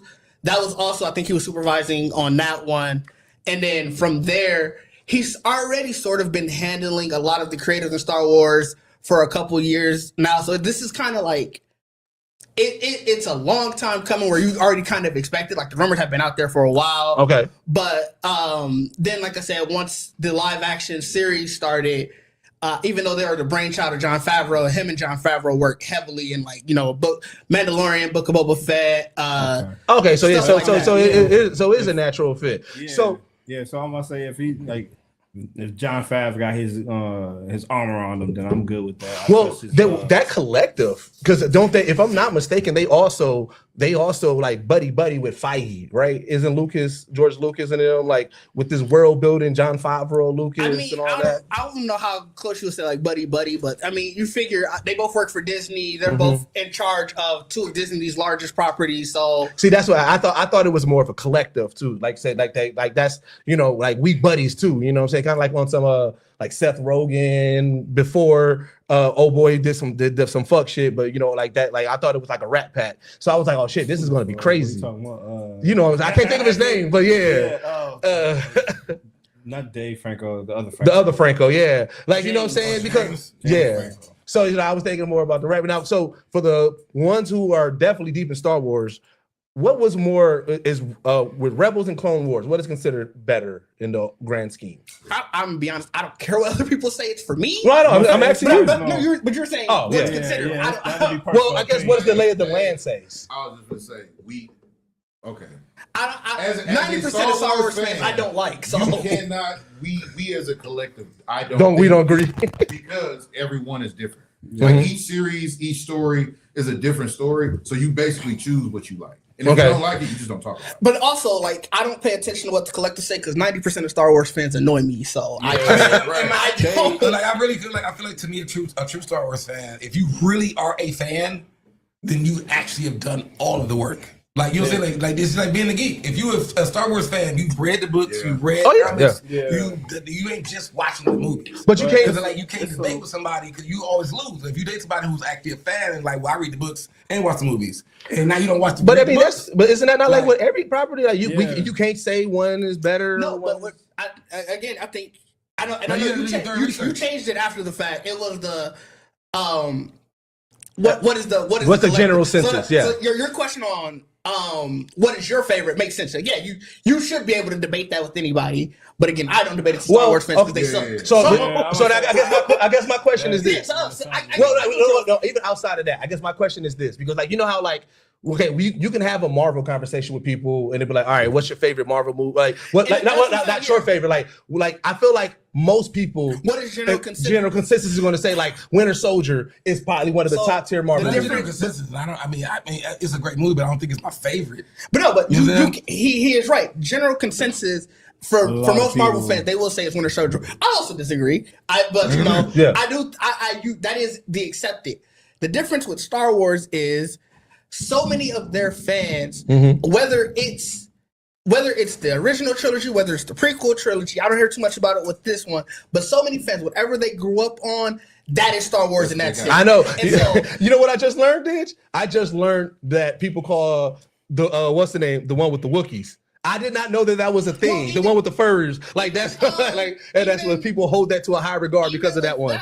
Even with the original trilogy, which one is the one with? You want to talk about the Ewoks? Yeah, Ewoks. I mean, yeah, so Ewoks. And that's the thing. Even with that trilogy, the Ewoks, yeah. Depending on how old some of the fans are. Yeah, I just learned this. What this talking about? Whether or not, and it's been that's why it's parodied on so many shows where. I forget what age, like, you know, general consensus, like if you were like 12 or 13 by the time the second one came out, you were like, I don't like this because it was too cutesy or whatever. Yeah. Whereas, so it's like, that's where I just don't debate with Star Wars fans. I don't care about it. Because it's a lifetime. Are they the most toxic? It's a generational like franchise. Like they up there. They up there. Every 20 years or something. And I asked this because I said, is that the most toxic family? Because this here, I done had conversations with Didge about everything, and like, I've never seen Didge be like, I don't even want to debate this. The way Didge feels about the Star Wars community, that's how I feel about the internet wrestling community. I would feel that way. Oh yeah, especially now they got big. Especially now that it's like now there's more people. I feel like that about like with Netflix and everything. Like now people can just really be in it. Yeah. Even with, like I said, even in our, and I think even when we're talking about now, it's a space to be like a border, like a base. A base. Like I didn't mean to cut you off.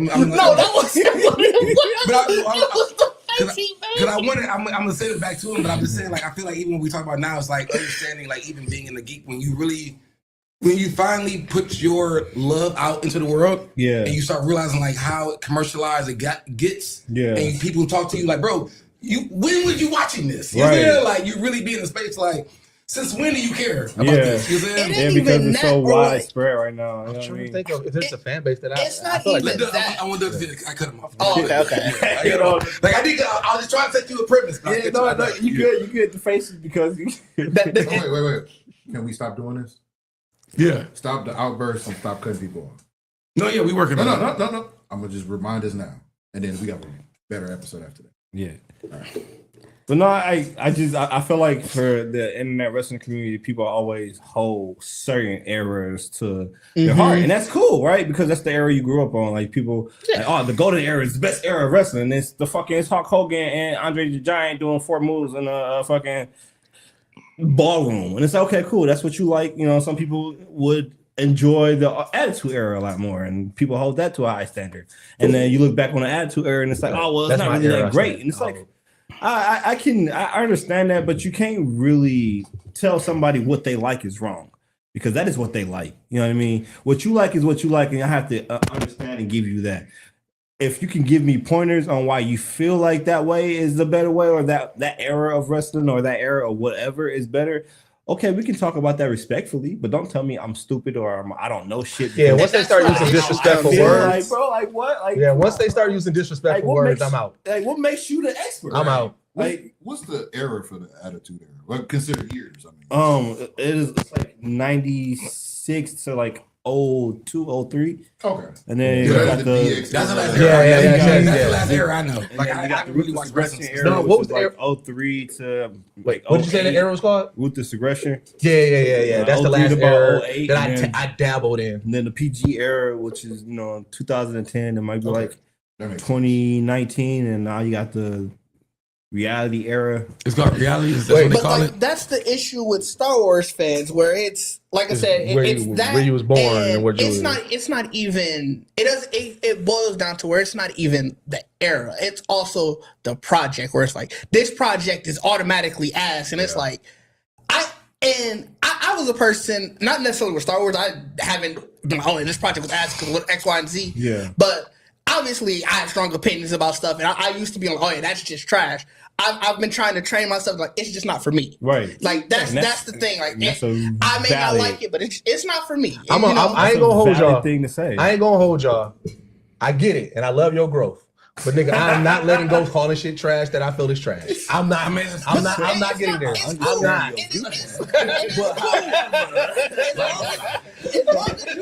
We gotta have one toxic nigga in the group, I guess. As long as you're not disrespectful to the people that like it and stuff like that. A lot of people, when they just go, hey, such and such ass, it's always on the basis of after somebody has spent 5, 10, whatever, however long, talking about why something means so much to them, why they fuck with it, why they love it. Oh yeah, and then somebody come back. Yeah, that's different. Yeah, that's different.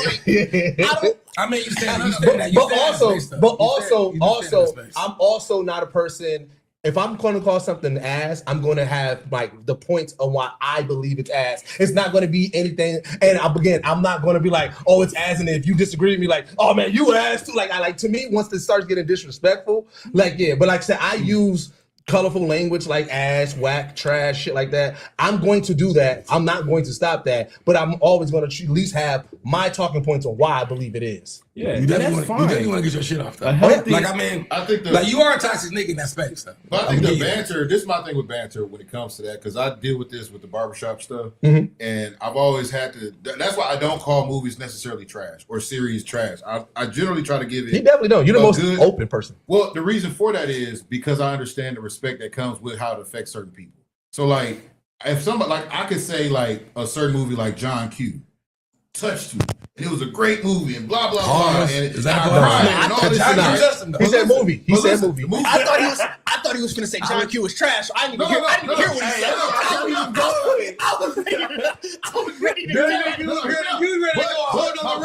My point is, a person can come in the shop and just antagonize and start a conversation, say, "Well, that movie trash because I didn't like X, Y, and Z. Yeah, the end was good, but blah blah blah."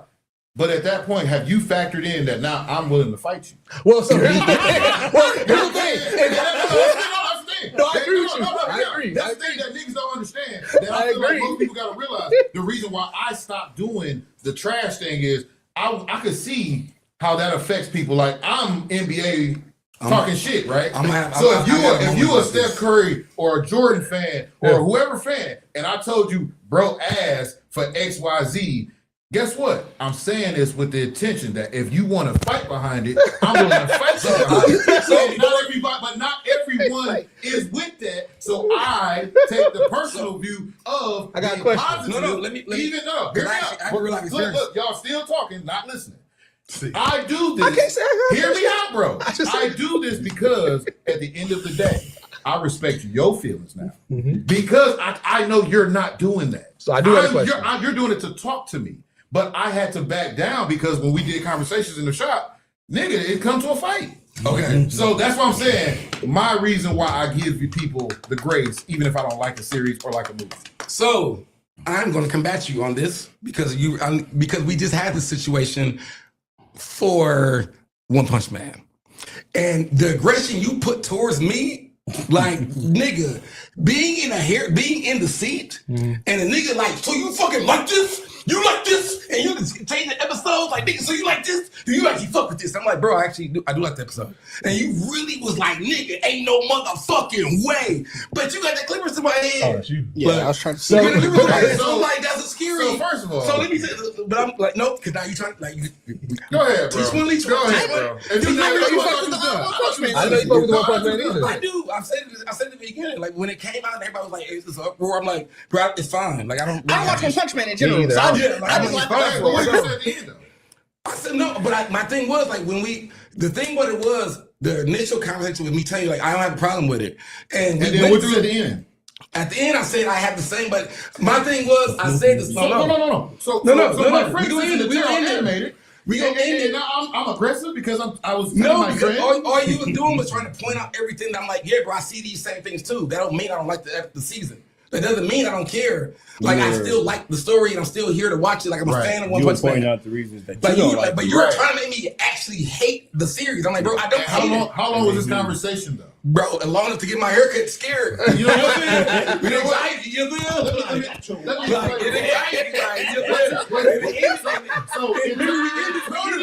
we ended up saying you felt that way. Like, so remember, we ended up saying, like, you know what? We agree to disagree. Like I said, I'm like, bro, I'm still watching. It's whatever. Like, I was like, you are turning this, bro. That is not how this went. First of all, let's be clear. Let's be clear. My point is still proven because where were we? In the barbershop. So what did I just tell you? But the reason why I don't take the same instance. So I got a question. Look, 3 weeks ago, you brought up One Punch Man as your recommendation. Yeah. And I didn't say nothing. I made a face. No, everybody did. I made a face because I was like, bro, I'm giving it time. Yeah. At the end of the day, when we was in the shop, I showed you. I said, bro, you didn't see the last 2 episodes. So let me just play for you one part of the episode. No, but I get what you're saying, but we played an episode that I did see. And he was like, so you had a problem with this? And I'm like, he was like, so you didn't have no problem with this? I'm like, but remember I told you, I said, maybe they're just doing something different with that. Like I get that everybody's used to the fights and everything, but maybe they're just doing something different with that the is season. True. You know what I'm saying? The point that I told you that pissed me off. There's no One Punch Man in the whole season. I mean, I get that. And not only that, they're showing us characters that we've already seen. I mean, I get that. So you talking about, well, I still haven't seen stuff, and that's when I got it. That's what I was telling you, bro. You give that's what I got on your ass. You giving this too much grace.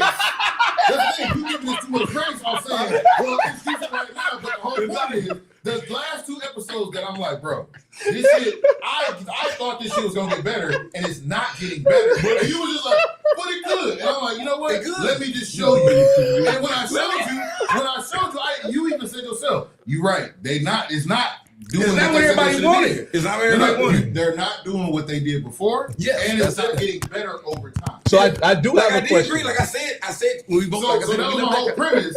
It's not that I'm getting upset because they just trash. Because you even said, you said, and I told my guy this after you left. I said, you told me the point is if that story doesn't get changed by the animation, I'm okay with it. And I even showed you they're not even accelerating the story. They're not even giving us no detail about what's gonna happen. Them niggas are just talking rubbish, and then the screen is shifting. But I mean, but you do if you actually I read the words and all that. So it's like I did see the story. Like I get what they in a sense, like it was really like how people hated My Hero's villain season. You're saying that's all it was. Are you taking it to that?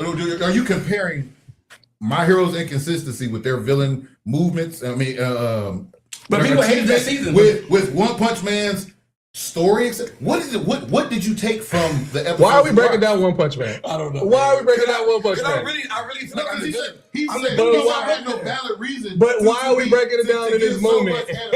To what we were talking about. But the whole thing was, and me and him, and it's the reason why I got animated with you. 1, you're my friend, you're my brother.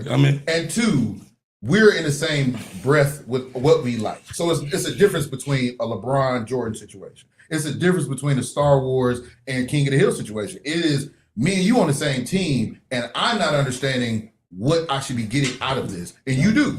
So I want to know why you fucking with this. Right? I want to know why you fucking with this. And and to me, it was more like, if you can tell me, I'll agree with this, and I'm still gonna watch it too. Because this is how it is. Like we're fans. But like sometimes people don't have my calmness demeanor. Nobody will have it. So that's what I said. Sometimes, like I said, my calmness demeanor didn't sell it. But see, my point to the whole conversation about calling something trash, right? If King is calling One Punch Man trash, he came up with some facts on why he believed it was trash. Right? No. It's okay. Because that's what he's supposed to. And see, that's what I'm saying. Y'all connecting emotion to some of these things. And I feel like you can call it trash. Now, if Bacardi went on this whole speech about, man, One Punch Man hits me on my chest, you know what I'm saying? I had an uncle who loved it and stuff like that. And then you be like, nah, that shit is trash. Then I understand the fighting aspect. There you go. But just if we are just talking about animes and you like, well, I love One Punch Man. I'm like, One Punch Man, that shit's trash. When you didn't give me no context, I feel like I should be able to say that. But I mean, I feel like I should be able to call shit trash. Like my thing is, like I get it. Like it's the same thing me fighting about Goblin Hunter on it. Like I fight, like I like a lot of people. I don't care what people don't like. You know what I'm saying? And I stand on it all the time. Why I like it. Like I said, my One Punch Man experience wasn't about the fact that he was drawing out extravagant fight. I didn't read the manga. I didn't like the story. Like this nigga really really one-shot niggas. Like, and the build-up is hilarious to me. Like, everybody can't fight this shit, and he just happened to come from a grocery store. Like, bam. You know what I'm saying? Something I noticed. But that's the point. That's why I said my point is I don't appreciate the season because I feel like they got away from that. You know what I mean? They just got away from what they're good at. I got a question. Something I noticed, because you always call it manga. I always call it manga. What do you call it? Manga. Manga.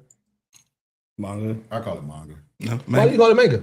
Because I care about it enough to put a little more emphasis in it. Is that which one is the right pronunciation? It's manga. Oh, okay.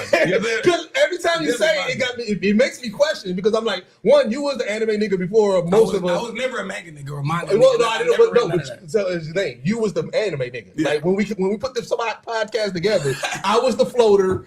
Lib was the comic guy. You was the anime guy. So I've always called it manga. And then every time you say manga, I second guess it. I'm like, wait, damn, am I saying it wrong? Liv would have been the manga guy, like manga guy. You know what I'm saying? All right, so you know what? I was doing some of my content, you know what I'm saying, and I was talking about like goated weapons, and then it got me thinking, like, you know, just different like vehicles in it, right? And I wanted to get your thoughts. What do you think is some of the greatest fictional vehicles? So, like I said, I don't care which lore it's in, I don't care where it comes from, but the only rules is that it does have to be like a car. Like, you know, it has to have 2 wheels. It has to have wheels, so it's not vehicle. Yeah, vehicle, like not nothing that flies, a plane or anything like that. So it has to be on the ground. It's a ground vehicle. Wait. What you say? What if it's a vehicle that can fly? If it still drives, it still climbs. But it can't just be like, you know what I'm saying? Because like, you know, obviously I'm watching, you know, Star Wars and everything, so it can't be the Millennium Falcon. You know what I'm saying? Okay, like stuff like that. So I did want to get from y'all. What do y'all think? This is easy. Greatest vehicle ever is Rick's Mobile, bro. The Rick Mobile, or whatever the fuck it's called. Wow. I did not expect you to say that. Rick from Rick and Morty? Yeah, I did not expect you to say, yes, that's it. Don't that fly? It has wheels. He can drive it and he can fly. I've never really seen him drive. I'm trying to think if I've seen him drive it. I know it flies for sure. But I would have put it past it. That's why I give him the asterisk. It has wheels. Yeah, but I've never actually seen him drive. Wait, is it wheels or is it on? It has wheels. I would have put it past it. So like I said, I'm still with you on that. I can't think of an episode I've seen him drive it. Nigga, didn't he teach Morty how to drive in it? Possibly, bro. I got to go back. I can't. I said I'm leaning on your side of yes. I agree. It has wheels. I can't think of it personally. I would, for me, it had to be a tie. For one, be the Batmobile. Right, you know, and then like the Adam West Batmobile. So, and that's why when I thought of this, I was like, I'm gonna leave out the Batmobile because there's so many variations. I don't know which one that I would choose. Just because I feel like the Adam West Batmobile was iconic in the sense that it was like people wanted that for real. And then the DeLorean, like when you go out, the DeLorean. Choose the DeLorean first. DeLorean is definitely. It has its own lore. When you see the DeLorean out, you know the DeLorean. That's true. So I'm gonna throw one in that doesn't really have a lot of functionality, but it's still iconic. Mystery Machine. Yeah. Mystery Machine is an iconic vehicle. You see that? Yeah, we talking about like that's like Dominic Toretto's GTO. Oh my god, which one? Well, see, that's the thing. I don't know. It's the same one. I don't know. I know you as a Fast and Furious hater. Would you be able to would you be able to identify it? Like if somebody pulled up in it, would you be like, he got the dub? My family. Oh, my family. Ain't it a black car? I thought it was blue. It's black. So what's the blue muscle car? Let me see. Who has the blue muscle car? I thought that died. Yeah, I was gonna say, I think Paul Walker character had muscle car though. They both have muscle cars. In the See You Again video, I swear it's a muscle car. Also, In the See You Again video, I swear it's a muscle car. Type of car. Paul Walker said it's street car. It's a I tuner. was gonna say, to be fair, you also my reference was from the See You Again video. That might not have been the same. And also, I just want to make sure I put this out there. I don't know shit about cars, so there it is. I assumed it was all muscle cars. When it comes to racing, you got American Muscle and you have tuners. You know, American Muscle is those are the Ford, Chevys, all those type of cars. And the tuners are Mitsubishis, Hondas, everything. Yeah. You know what I'm saying? I feel like in the exit scene though of Fast and Furious, where he like that whole Paul Walker's departure, they both were in muscle cars. He might have been in like a Charger. or something like that. That's what I'm saying. I thought they were but no. But I knew his story. He said that was the end of a heist. So I think that's why they did that way. Yeah. But his normal car is like a blue RH7 or I mean, but it is blue, right? Yeah. Okay. I knew I wasn't tripping. I was like, it's a Nissan Skyline. Yeah, because he came in. Like I know it's like he came in that. Like that was. This is also not the car at the end of the video. So like I get because they were doing a heist and he was like, there was a separation. Oh, you know what? That's also not the car that I thought. That I envisioned in my head. that was Don's car for me real quick. I had it up. It's a black Pontiac. Black Pontiac GTO. Yeah. the GTO. Every time. That's the one. Yeah, you want to know something hilarious? In my head, I envisioned that car, but blue. But I don't like the Fast and Furious franchise. So. I mean, mine is a tie. Well, it's not really a tie because I mean, number one is the Turtle Van. I had that in there. I had that in there too. I don't want to take that from you. It's efficient. It fits for all four turtles. It has everything in it. They got a pizza shooter. They got pizza shooter. They got a sewer shooter. They had all a sewer shooter. Which is crazy when you think about it. Lethal weapon. It's crazy. It's a real gun. That's instant death. They had to swing outdoors. Bro, could you imagine? Because this is what I don't think people get, how heavy a fucking sewer is. And the fact that shit was shooting out, bro, at speeds that was crazy. I think also the thing that people don't understand about Ninja Turtles is the fact that they actually move sewer manholes that easily. Yeah. Like even being mutated and becoming a humanoid turtle, you also people don't understand that and I still I was watching, matter of fact, I had made I think Tony Baker had made a comment about Superman or whatever. He's on a video it's real. And I'm like, people are there's no way to make a person superhuman and show that strength against human beings. You know what I'm saying? When you think about the Ninja Turtles, the fact that they fought the Foot and all these kind of regular people, they couldn't lift man comes with a hand, just push that shit to the side. So a punch really, even with the stick, whatever you hit, should really take your fucking face off. You know what I'm saying? I just had a theory, bro, that we need to research. You know how they always say Spider-Man is really strong because he's the amplified strength of a spider, Ant-Man is the same. See, with the strength of a turtle? Have they ever researched how strong a turtle is? Because a turtle would gotta lift that shell. That turtle from birth gotta carry a fucking house on his back. So I really believe the fucking Ninja Turtles probably. Anyway, what's the fictional? Niggas. What's the fiction? There's a fictional god, but it's really a turtle. They're supposed to quote unquote have the earth on his back. Oh yeah, I know you're talking about. I don't know. I can't think it was that, but they actually refer to him actually in Derry, either the turtle in Derry. Yeah. You know what I'm saying? But I mean, so that's the funny thing. The world turtle. Yeah. So even in that, even that's what it was. Because you watch an old Superman movie or TV show, it's this nigga would dodge bullets and stop cars and fly. But just shove niggas. You know what I'm saying? You just shoving niggas. I'm bro. So I just saw you do a crazy amount of shit. I'm surprised none of y'all brought up Kit. No, I mean my second one. I'd rather have a Fast and the Furious car to have Kit. My second one actually wasn't fast. Because he wasn't fast, but he was still going. He was talking shit. Most times Kit had to get in the back of the semi to get around. I ain't watching Knight Rider, so okay. Yeah, my second one.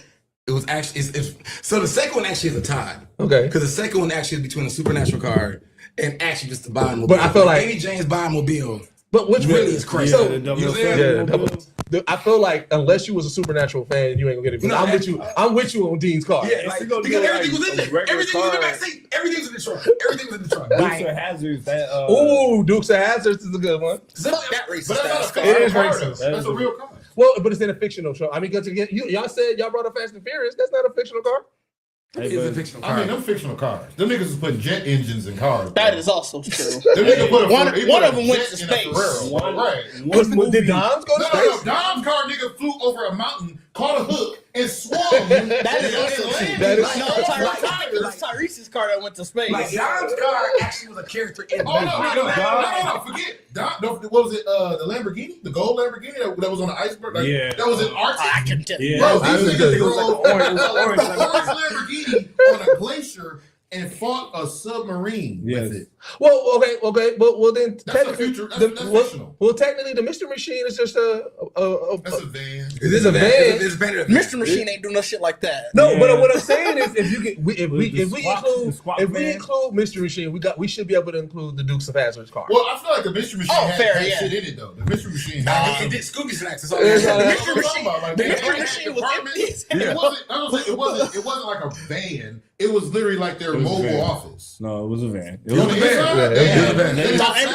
No. Every time they showed the inside of Scooby snacks pile on the floor. It was a regular as a kid kidnapping van. It was those I think the funny thing is Scooby-Doo is you never see niggas jump out the back of the van. No, they had the side door. Never saw the side door. You know what I'm saying? Because I don't think that was like a real van. I think like they drew the van. It looked like an Astro van, but it wasn't like the 18 van. I bet that was a van from like the 60s though. 18 van is really the same thing. So hold on. Let me add the asterisk in it. If it's in a show, we can include it. No, it was mostly just. If it's in a show or a movie, we can include it. Niggas ain't just buying those. You can't just right. You know, you ain't seeing multiple Dukes of Hazzard cars. You can't go buy. The 18 van was nasty work. You can go buy that right now. And it was 7 niggas. You can call up your closest. And if I'm not mistaken, didn't it play the theme outwards? Like in the van, did they have it? Like and you can do that. Like the 18 van was more of an office van than Scooby van. You know, like them niggas actually fly in the back of the 18 van. Like we gotta see. We gotta get digits because he didn't say his. No, mine is Bumblebee. Oh, yeah. Oh shit. I think the 18 van had had computers and shit in it. It can take out all my enemies. That's all I need. Is Bumblebee your favorite Transformer? Like. No, that's just the one that I can actually. I have the car. I was gonna pick Optimus Prime. But I'm not gonna ride around. They said the Magic School Bus. Magic School Bus. Much as I love Magic School Bus, I don't need Optimus Prime judging me all my life. I didn't think about that. I wouldn't go on a late night. I gotta keep it real. I don't want Bumblebee doing that radio shit to me. Talk, nigga. I tell Bumblebee, like, you gotta make this work in my playlist. Like whatever I got in this playlist, you better find the words in this playlist. Bumblebee gotta move. You better hope I'm in that playlist. Hey, what if we choose an artist that only got like one album? Like, hey, all right, like, bro, I ain't got that much words to say. Like, you better figure it out, Like, Bumblebee might not know how to read the room. Like, you might have had a bad breakup. You get in the car, you like, I'm gonna throw this off. You like, nigga, chill, dog. Chill, bro.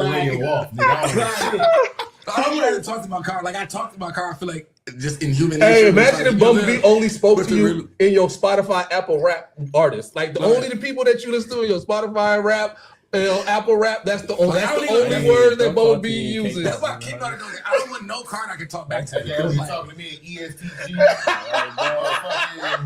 all kind of rap. No car that can talk back to me. I don't want no parts of it.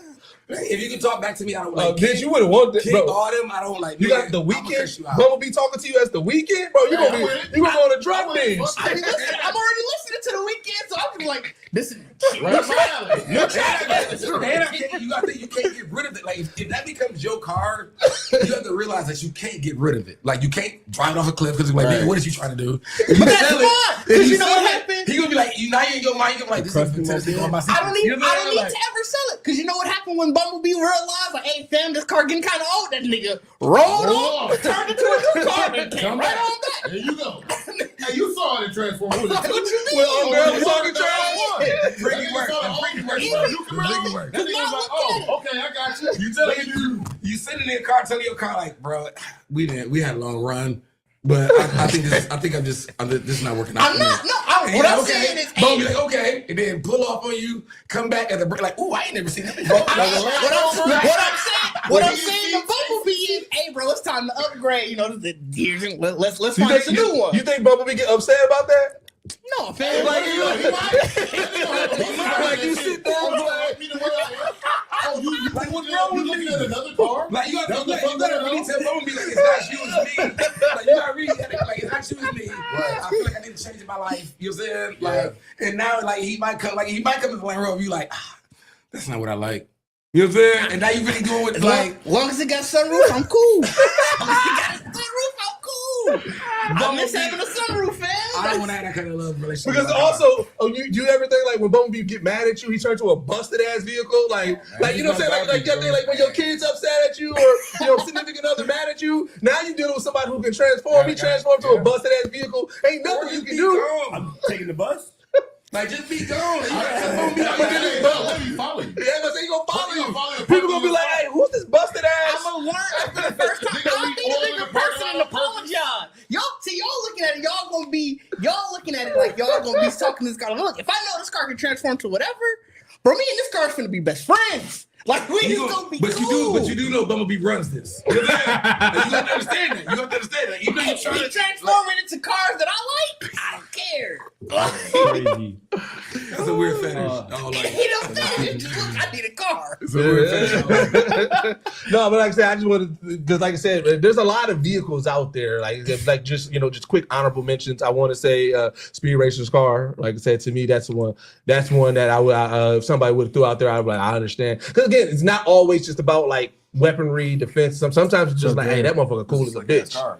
That motherfucker cool as a motherfucker. The good burger mobile. Oh, the good burger. Oh shit, Dumb and Dumber. They had. Was it the dog? Shaggy Wagon. Yeah, that wasn't like. I'm gonna be honest with you, my guilty pleasure. Kill Bill. Pussy Wagon. Pussy Wagon. Such a wild man. Such a wild man. My name's Buck. Oh man, so hey, I want to give a big shout out to Cenat, man, for elevating. All right, so I know there's a lot of crazy talking around. I think there's the people who are talking about him trying to learn to read. I feel like y'all like that's wild. Like you know what I'm saying? Yeah. For somebody to be vulnerable, and again, what's crazy is that in today's world, like I said, we've talked about it, especially for us. We've what I'm saying about like how this youth needs to do more things. You know what I'm saying? They're not learning the basic stuff because they're jumping into stardom, fandom, you know what I'm saying, being so big. And I appreciate somebody of Cenat of his era saying, you know what, I want to do better. And so now I'm teaching myself how to read. So I think anybody clowning him, like you really the clown for clowning Cenat. And it's fucked up because, us being us, how we celebrate each other. Yeah. You make fun of each other. Like, look at this nigga out here graduating and shit. But then it's like, but y'all not even doing it correctly. Y'all making fun of him to actually make fun of him. Right. Well, like, bro, like, and it's supposed to be jovial. Yeah, like, it's fucked up too because you can see it over the last year, his growth. Like he wasn't excited to do a lot of the stuff that he was excited to do before and all that. And he want to do different things. Yeah, that's what I said. The idea that you're supposed to stay stagnant in this certain type of content and not feel like some type of way about it is crazy because then you really just doing it for the fans instead of doing it for yourself. And you can see he wants to do something for himself. And if you enjoy what he does as his talent, you should ride with him. If you don't, shut up. So this whole story has been about elevating. Yeah. Literally every year. And so I like a lot of Cenat's content is not for me. However, I champion him for him growing and building and, also being, a black person, in these spaces, right? But the one thing that I did pay attention to is that anytime like the OGs are sitting with Kai, like I'll tap in, right? And seeing how Kevin Hart put his arms around Drewski and Kai, right? And then even just like outside of the jokes and everything, when you hear Kevin Hart even speak about Drewski and Kai and what they want to do, like he's trying to take this new era of streaming, this in real life streamers, and showing them like, hey, you can take this because you guys are building something amazing, and we can elevate it to this movie stuff, to Hollywood and everything like that, right? And so I'm like, this is really dope. So, and then I also I think half the reason why a lot of Cenat's content wasn't for me is that it did feel, it did feel childlike stuff, right? Like, wrecking a house and, doing popping fireworks, stuff like that, right? And so, but I'm like, but obviously there's a clear market for this, right? And so to me, the way I'm looking at it, Cenat is in his mid-20s now, right? The next elevation is that, like, you can't be 35 destroying houses and doing the same thing. Yeah. So to me, him saying, I want to quit streaming, I'm going to start my fashion, I'm also, about to start doing this movies and stuff. And then I feel like I didn't give Cenat a lot of flack with the whole Wale situation because in my head, again, I understand what Kai was saying. I think he didn't approach it the right way. But when he was saying, bro, I'm a kid, how am I supposed to know all these artists? Now, my thought And if you're taking on a hosting job, you should do the research, you should learn and everything like that, right? So the way, from what I'm seeing right now, I feel like Cenat took that feedback about it. Yeah, he has his immediate reaction trying to deflect, but it does seem like he's like, you know what? I do want to speak better, because if I'm going to be getting these hosting gigs or I'm going to be getting these different type of speaking engagements, I need to be able to speak. So I'm looking at him learning, doing that, and people's like, well, why he has to do it on camera? Nigga, his whole life been on camera. Right. So you know what I'm saying? Especially if we talking about reaching the youth, he reaches the youth. So if he is saying it, even if it's only 100 people who watch Cenat, be like, you know what? Maybe I should probably read. Like, it's a success. Like I said, because we keep on saying, like, our generation and generations, older generations, it's easy to point the finger and say, man, y'all got to do better. Y'all got to learn. But you know what I'm saying? But we ain't gonna get it down there and teaching them. So we can't get mad at when somebody's showing their vulnerability in the realm, in the platform that this youth and these kids like, showing the learning. Like, you can't. Like, well, a lot of people are hypocrites, though. A lot of people, I think, want to ask for something that they're not willing to do. So you ask for this man to grow up, and now he's growing up, and now all of a sudden you pointing out how he grows. Yeah. And then the fact, like you said, I saw clips, cats trying to make fun of him for not being able to read correctly. We have a fucking country where majority of these people can't. We have college instructors that cannot read. Our president, have doctors that cannot read. The fact that he's humbling himself and going from being a naive child mind, thinking the world is this way and all that. Like you say, I honestly believe, hearing what you're saying, when he got around Kevin Hart, got around Drewski, it was obvious that he was the youngest person. Yeah. But then once you probably left those two guys who mentored you up and went back to your own crew, you probably saw the big disconnect. Like, bro, I'm not with this no more. And now you have to start weeding those people out. And that's all that's happening. Yeah. The people that need to be weeded out are weeding themselves out. They're just trying to piggyback off his current situation and find a way to, talk crazy. It's really no different than how people just love to hate on everything. Yeah. You don't want to see the positive out of it because you just need to nitpick at it so you can keep getting your views, getting your clicks, and have those people follow behind you. And then once he gets to a certain level, they're going to still try to find something to bring them back down because they don't have it. You know what I'm saying? Yeah. Or they want to paint the narrative that, well, I've always been better than him because I'm a better reader or I'm a better speaker or I'm more interesting, when it's like, no, you probably just a mall. Yeah. People don't like you, but people like him. And now he's seeing the road to success is going to take a little growth, but I can't disappear. I have to still do it on camera to let y'all know it's real, to show my work. Yeah. And it's crazy because, like I said, we get into this habit even outside of just like, being older and talking to the younger statesmen, because I was just watching Mike Epps' interview with Shannon Sharp, right?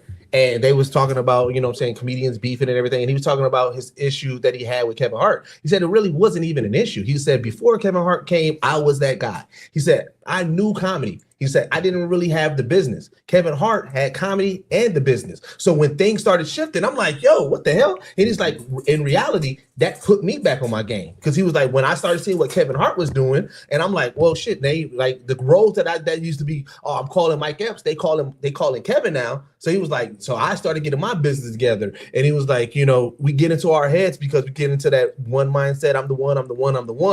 And so it's like, even at that realm, you're seeing top tier people still do that. And so it's something that people have to learn and everything like that. But it was just like, man, it was wild to see so many people come at Cenat for learning how to read on camera. That shit threw me for a loop.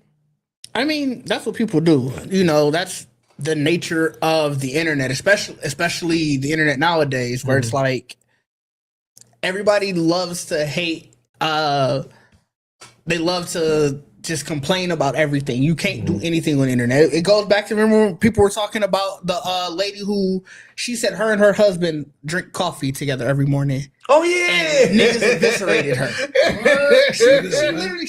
She had posted a picture of the 2 cups of coffee and like some plants in the background. Yeah. But the gist of it was like, this is my favorite morning tradition. Me and my husband get the chance to drink a cup of coffee before we go about our days. And niggas eviscerated her like. What? Niggas is miserable, bro. Right. Like niggas is miserable, and everybody they portray that because people took. Oh, I just kind of give context to what you said. They was upset because people were saying like they took offense as if she was saying, "Oh, y'all ain't good couple because y'all don't drink coffee in the morning." So people was like, "Oh, she said that to everybody." No, else. she did. She just said this. She said so pretty much. She pretty much said, "This is my favorite morning tradition. Me and my husband, we have coffee." And then there's people who was like, "Well, and not everybody has enough time to get up together and have coffee together." It was like, whoa. It's just that's how the internet is, and like even to the people who are like, "Oh, it's performative." Who gives a fuck? Like, good performative. You talk about how somebody needs to reach the youth, and like you were saying, 46% of people have read at least one book last year. So that's less than half of the people in this damn country read one book. I just started reading a book this year. I didn't read a single book last year. So I read a lot. So like, who gives a fuck if somebody is being performed? If it's going to get somebody else to read, right? Be performative with it. Because you want somebody to be influencing people the right way, influencing to do something good. You know what's crazy? Motherfuckers use that term as if it's not valid. First of all, if you are in a relationship and you're not being performative to your mate, then what the fuck are you doing? You're supposed to be showing them that, hey, I do still care. I still do whatever. So that's what that would be about. Yeah. Why is that a negative? Because it's equated with inauthenticity. When it comes to reading, right? When it comes to reading or it comes to any of that shit, it's sad that people will look at fighting and go, that's not performative. Right? It takes all the commitment, all the physical attribute that you don't have to do. At no point do I ever have to physically do anything to you or touch you. But that's so entertaining to them. But a motherfucker reading, bro, or just showing you, look, bro, I don't really read well, and I'm still gonna try, and eventually I'll get better. This is no different than weight loss. All of it is showing the process, showing the positive performance. Because in weight loss, that's what they say, we're showing the journey. Why can't I show the journey we're reading? But they also do that with that. Nobody wants to see they want to see the results and then hear you talk about it after the fact. But then they gonna say you. They gonna say you lying. Niggas online are miserable. Like that's what it is. I don't really care about internet dancing. Like, I feel like I said, like Kai Cenat, like I love what he's doing. Me too. I'm always gonna have a. And I suffer with my own stuff. Like, I always have a back and forth between internet, like what you share and what you don't share. And I get it. Like being an influencer is a difference. Like if you know you are an influencer, then you really are putting a lot more of your life on the line because you are trying to influence people to make change in their life. You know what I'm saying? So I do. I mean, but I agree with, like you said, Kai Cenat's young, and it's just anything. You elevate and you get around. Like I said, we all search for community and people that fit. You know what I'm saying? And sometimes you get into a level of people that, like, you realize that you at the bottom rung of the community that actually wants to bring you in. Yeah. But they like, you got to be in this space though. You know what I'm saying? So if you want to be with us in this community, this is like, you know what I'm saying? This is the layout. Yeah. So I mean, you got to think they are comedians. So all that live and shit with Kevin, all that, Kevin probably definitely did like heard this nigga read like, bro, you out of control. Well, that was a joke. So that was a joke. But after the cameras, it's like, cuz, hey, no jokes aside. Yeah. Like I need you need to really be better at, you know what I'm saying? Yeah. Well, so that's why I brought up Kevin Hart in the situation, because even with the movie, there was and when you watch the streams that Kevin did with Drewski and Kai, he pretty much gave them kind of like benchmarks. Like, look, we can take this and make this bigger, or we can keep it what this is.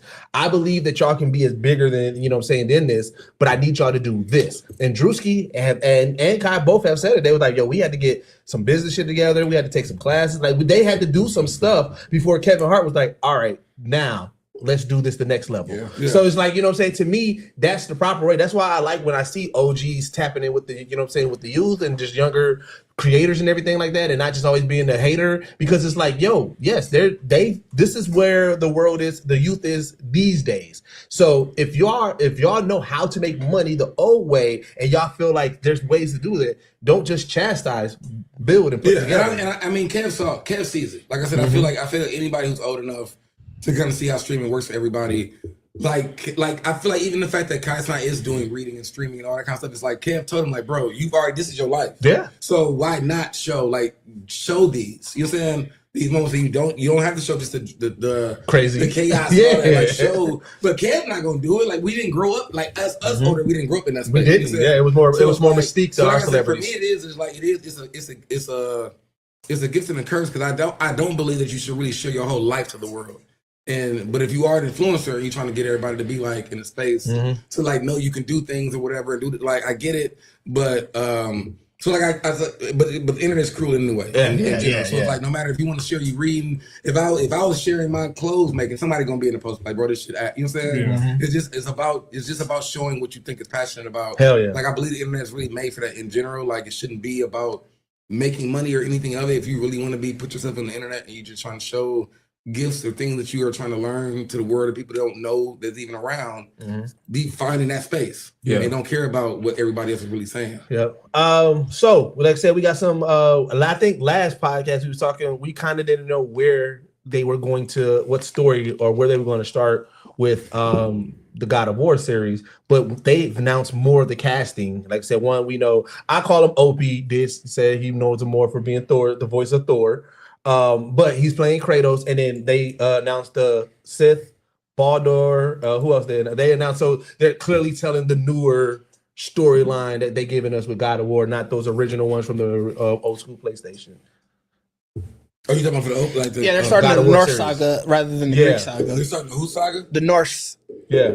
Rather than Greek. Viking. Yeah. So with comics, like with accurate Thor, because they announced who's playing Fat Thor, like the real Thor and shit like that. I don't think they announced Thor. Thor. Unless that was a fan cast, and I could have swore I saw they announced. PlayStation 4, PlayStation 5. Yeah. Okay. So it's not based on the old. Yeah, they haven't announced Thor's casting. God of War 2. Oh, okay. So then maybe that's just what people are guessing. So it's more. So is the Sith casting correct? I think that one is, yeah. Okay. Variety announced that one, yeah. Wait, so, dude play Opie? Yeah, he played Opie. Also played to be Opie in Sons of Anarchy. Oh, I never watched it. I never, like I said, I watched. I'm surprised you didn't watch it. It's a really good. It's a top tier white TV show. Top tier. I'm not. Don't get me wrong. It is a good show. Like I've watched top tier show. Like, but I haven't watched enough of it. Like I never like Sopranos, Wire. Like I throw Breaking Bad. I throw Sons of Anarchy. Breaking Bad was my first series. Like during after it came out, I never watched it. But then when I watched Breaking Bad, like people like, man, I watch Sons of Anarchy now, and I started watching that, and I just never. Which Opie were you talking about then? Because you said Opie. Nigga, I thought you were talking about Opie from fucking. What's his name? Maybe. Oh, okay. Opie, like, I just thought about that. That's hilarious. I'm talking like, okay, yeah. That's crazy. What? Y'all got what is it? Ron Howard? Like, Ron Howard ain't playing fucking As somebody at that time who really didn't care anything about bike culture, about motorcycle clubs and anything like that, when I watched the show, I was like, hey, I want to know more about this culture. Hey, man, you know why I didn't watch that shit? I'm going to keep it real, bro. I've been riding bikes. This is nigga in the first episode, too. Right? Ain't no way that I couldn't fall into the gap of watching a show that was about something that I knew was like, not partially fictional, but not nothing that I would ever realize. Because white bike culture is completely different than black culture. But they address that because within there you see white culture, you see a Mayan motorcycle club, and you see a black motorcycle club. So like they have that all in there, and you definitely see the difference because the black motorcycle club, I forgot their name, but they got a spinoff. Hitman or something like that. I forgot what their name was, but they ended up getting a spinoff. They got a spinoff. I thought Mayans got a spinoff. Oh no, the Mayans got a spinoff, but they was in it. I think if I'm not mistaken, they was in it. Yeah, the Mayans got a spinoff. But yeah, so yeah, I think granted, it is definitely like I said. I don't like I said. It's I love my crime dramas. You know what I'm saying? Yeah, like my thing is like when I watched it, I think that's pretty much what blew me off too. I mean, same as white people do what the fuck they want to do. You know what I'm saying? Breaking Bad, all that. You know what I'm saying? Yeah. So that's why I can't get into it because I feel like it's not that it might not be real. It's the fact that it could be real, but not investigated. Yeah, and that's what the shit that I don't like. It'd be really like I said when I started watching the season. I think I might have got through the first season, or maybe. But they had to add Columbo cops on them. Yeah, but it's like it'd be like these niggas getting away with like I said the first episode they calling niggas nigger. I'm like, all right, bro, okay, y'all do what y'all want to in here in this show. Like you know what I'm saying? Like, well, so I guess what's the difference between something like that in The Wire or something like that in Power? Because it don't happen in real life. I mean, but it was loosely based off of the stories you hear about Hell's Angels. Mm-hmm. Hell's Angels fight Mongols and they fight other the difference with this, people don't get about black culture with that aspect. White and blacks don't battle each other. They just do their own thing in separate spaces. Now, when it comes to the 1%er, that's what Sons was. But then the 1%er life is different because the 1%ers battle each other, and that's literally white on white crime. No. I get that. But outside of reality, because they have thing. All right, in The Wire, half of that shit was definitely overly fictionalized. Like that shit didn't happen the way it is. We don't know. We don't know that's Baltimore. No, we do know because David Simon, who the creator, he was a head police officer and the one that wrote it. So he wrote these stories from a multitude of stories and put them all together. Right. So again, to me, Sons of Anarchy is a package. Like, obviously that story didn't happen like that. You know what I'm saying? But the reason I say I put it in that same realm of it's definitely a fictionalized drama. I feel like a place in me just grew out of. He was a journalist in Baltimore. Journalist. Yeah, like I feel like a place in me just grew out of white people audacity. Like I watch certain movies I care about. Like, you know what I'm saying? I care about, but sometimes you like, bro, I don't really want to give all this energy. Yeah. And see y'all escape this. Right. Like, you know what I'm saying? Realistically, I probably wouldn't have watched it if somebody hadn't put me on it. Yeah, it's not one of those shows like, I would when I'm on way to go and watch. Yeah, same. You know what I mean? Because it's absolutely one of those white shows you got to get past the audacity. surface. Wait, I got a question. Did you watch and enjoy The Sopranos? Because they say nigga the first episode as well. Nope, I haven't watched. I've seen Sopranos. 37 minutes of the entire series, and it's not collective. Like, what about Boardwalk Empire? Random parts of clips. So, kid, I like my crime dramas. The greatest. So that's why all of these I watch these shits. And I don't put it as white audacity because to me it's just crime drama. The greatest white audacity I love is literally just the Goodfellas.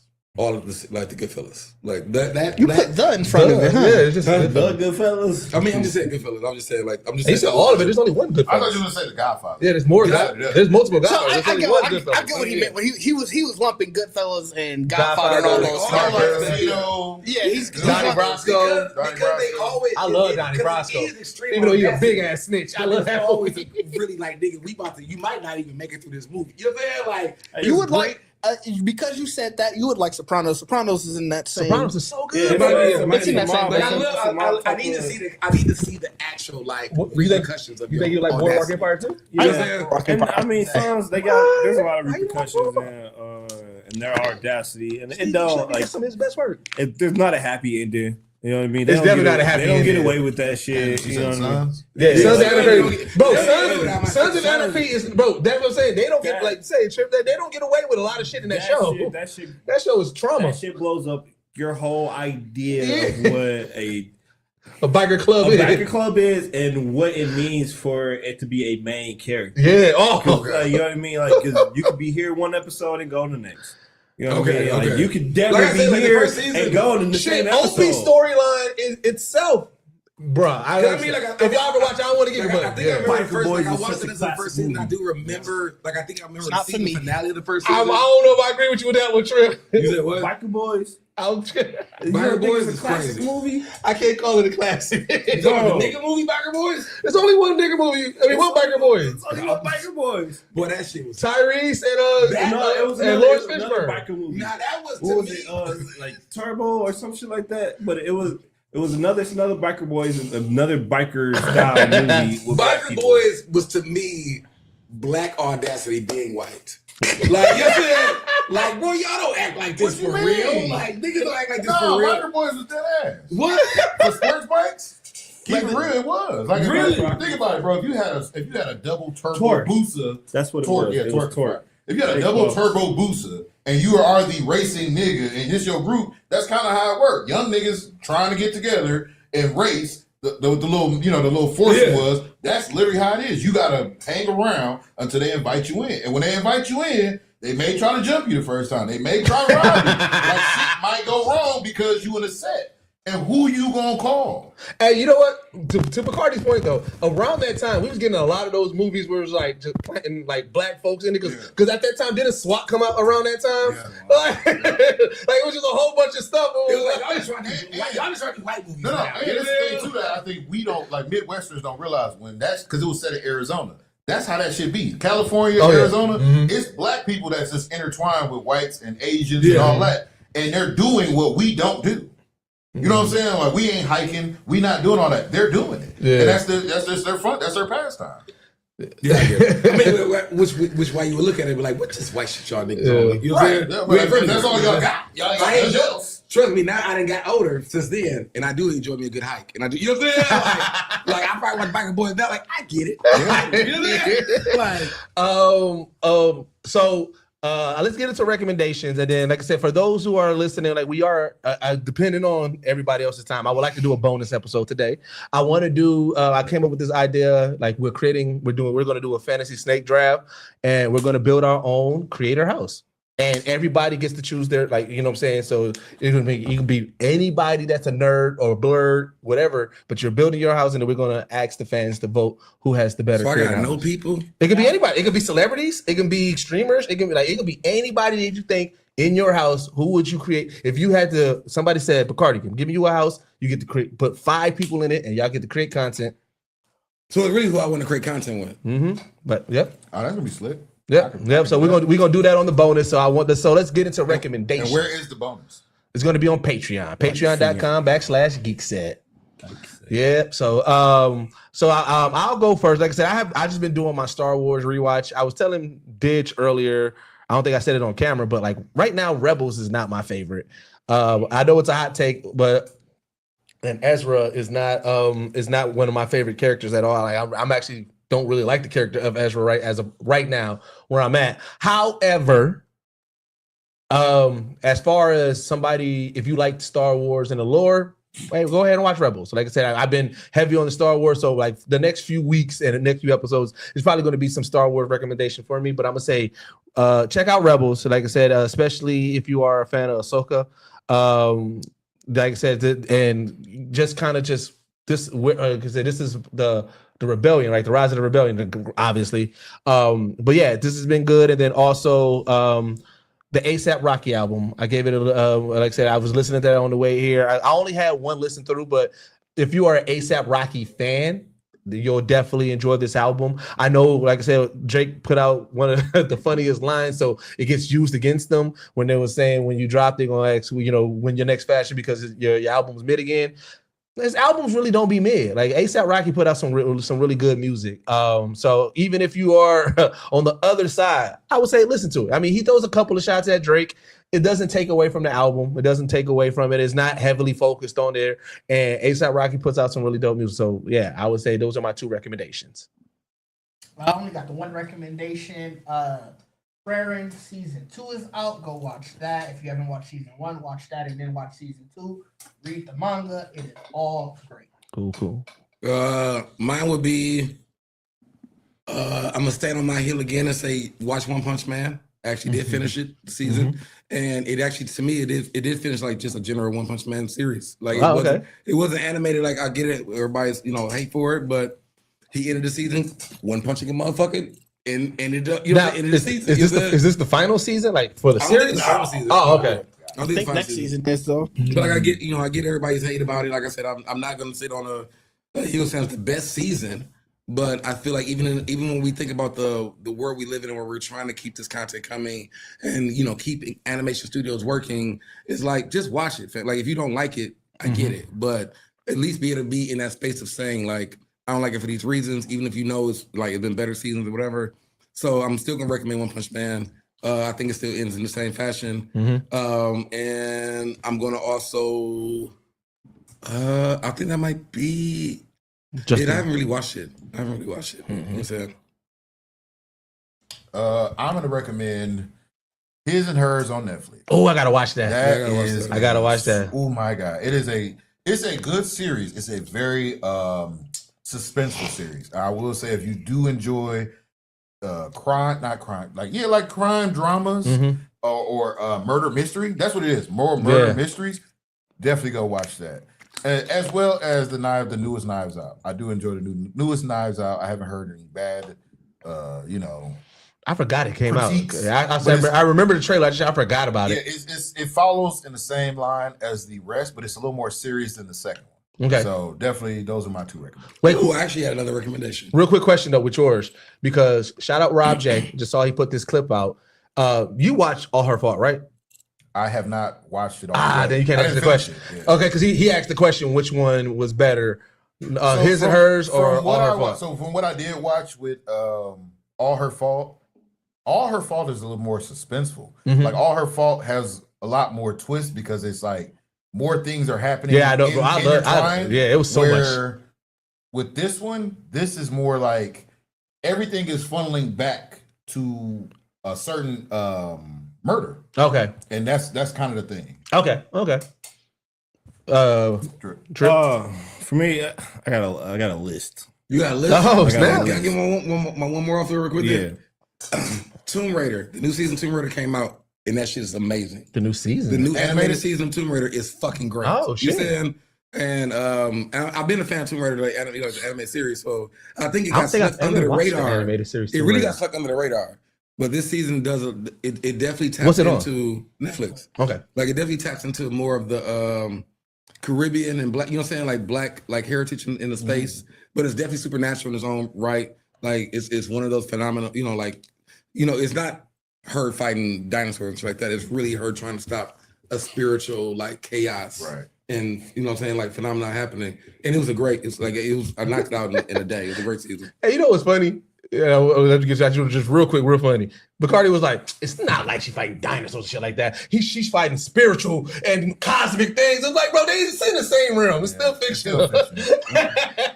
I mean, the dinosaur was crazy. She found the dinosaurs in the caves. Like, nigga, where y'all been at? Yeah, like they wouldn't roam in the world. They be in a dark cave somewhere. Like, I just want to respond to Big Sis Chris. I implore you, try to get through it. Because I felt the same way. It did feel kind of obvious at first, and then once you get to the end, it will blow your fucking mind. Okay, all right.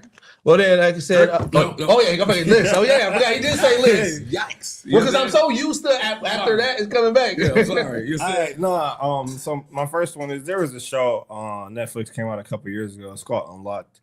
It's where it's an experiment type of TV show deal where they take a jail and they unlock the doors. And they let them run the this regulate themselves.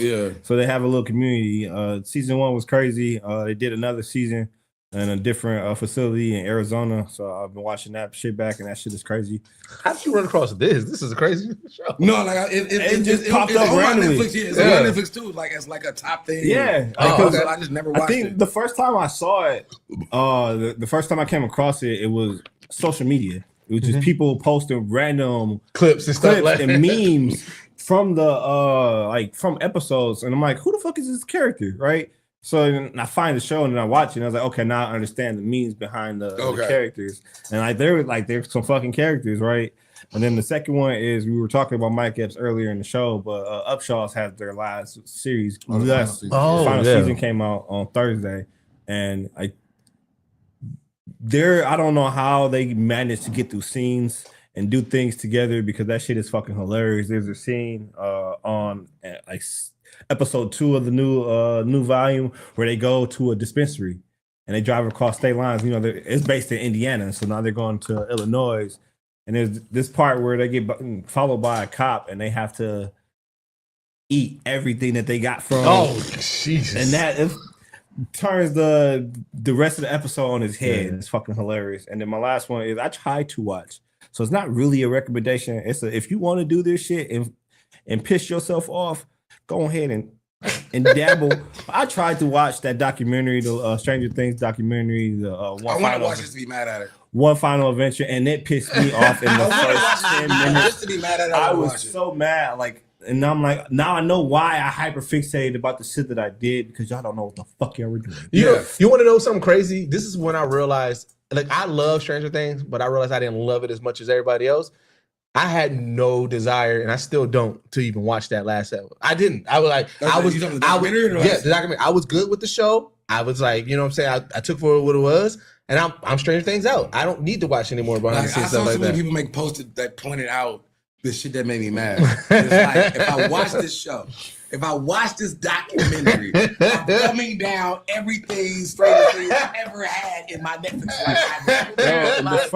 life. In the first 10 minutes, they're like, No, we went into this season not having a final script written. Yeah, that's what I'm saying. Yeah, Marvel does it. I get that, and I also don't want to turn it into a whole debate. I'm gonna say not, right. and I thought that, but I'm like, the final product that we get from Marvel is, I accept that shit. I don't have as many demands from what I need from answers. Can I say something though? Because I get it, and this is the thing that everybody has said, that is telling us this. They use ChatGPT. They did all this shit. Y'all love y'all favorite rappers' albums, not knowing that 4 niggas put it together in a room from scratch.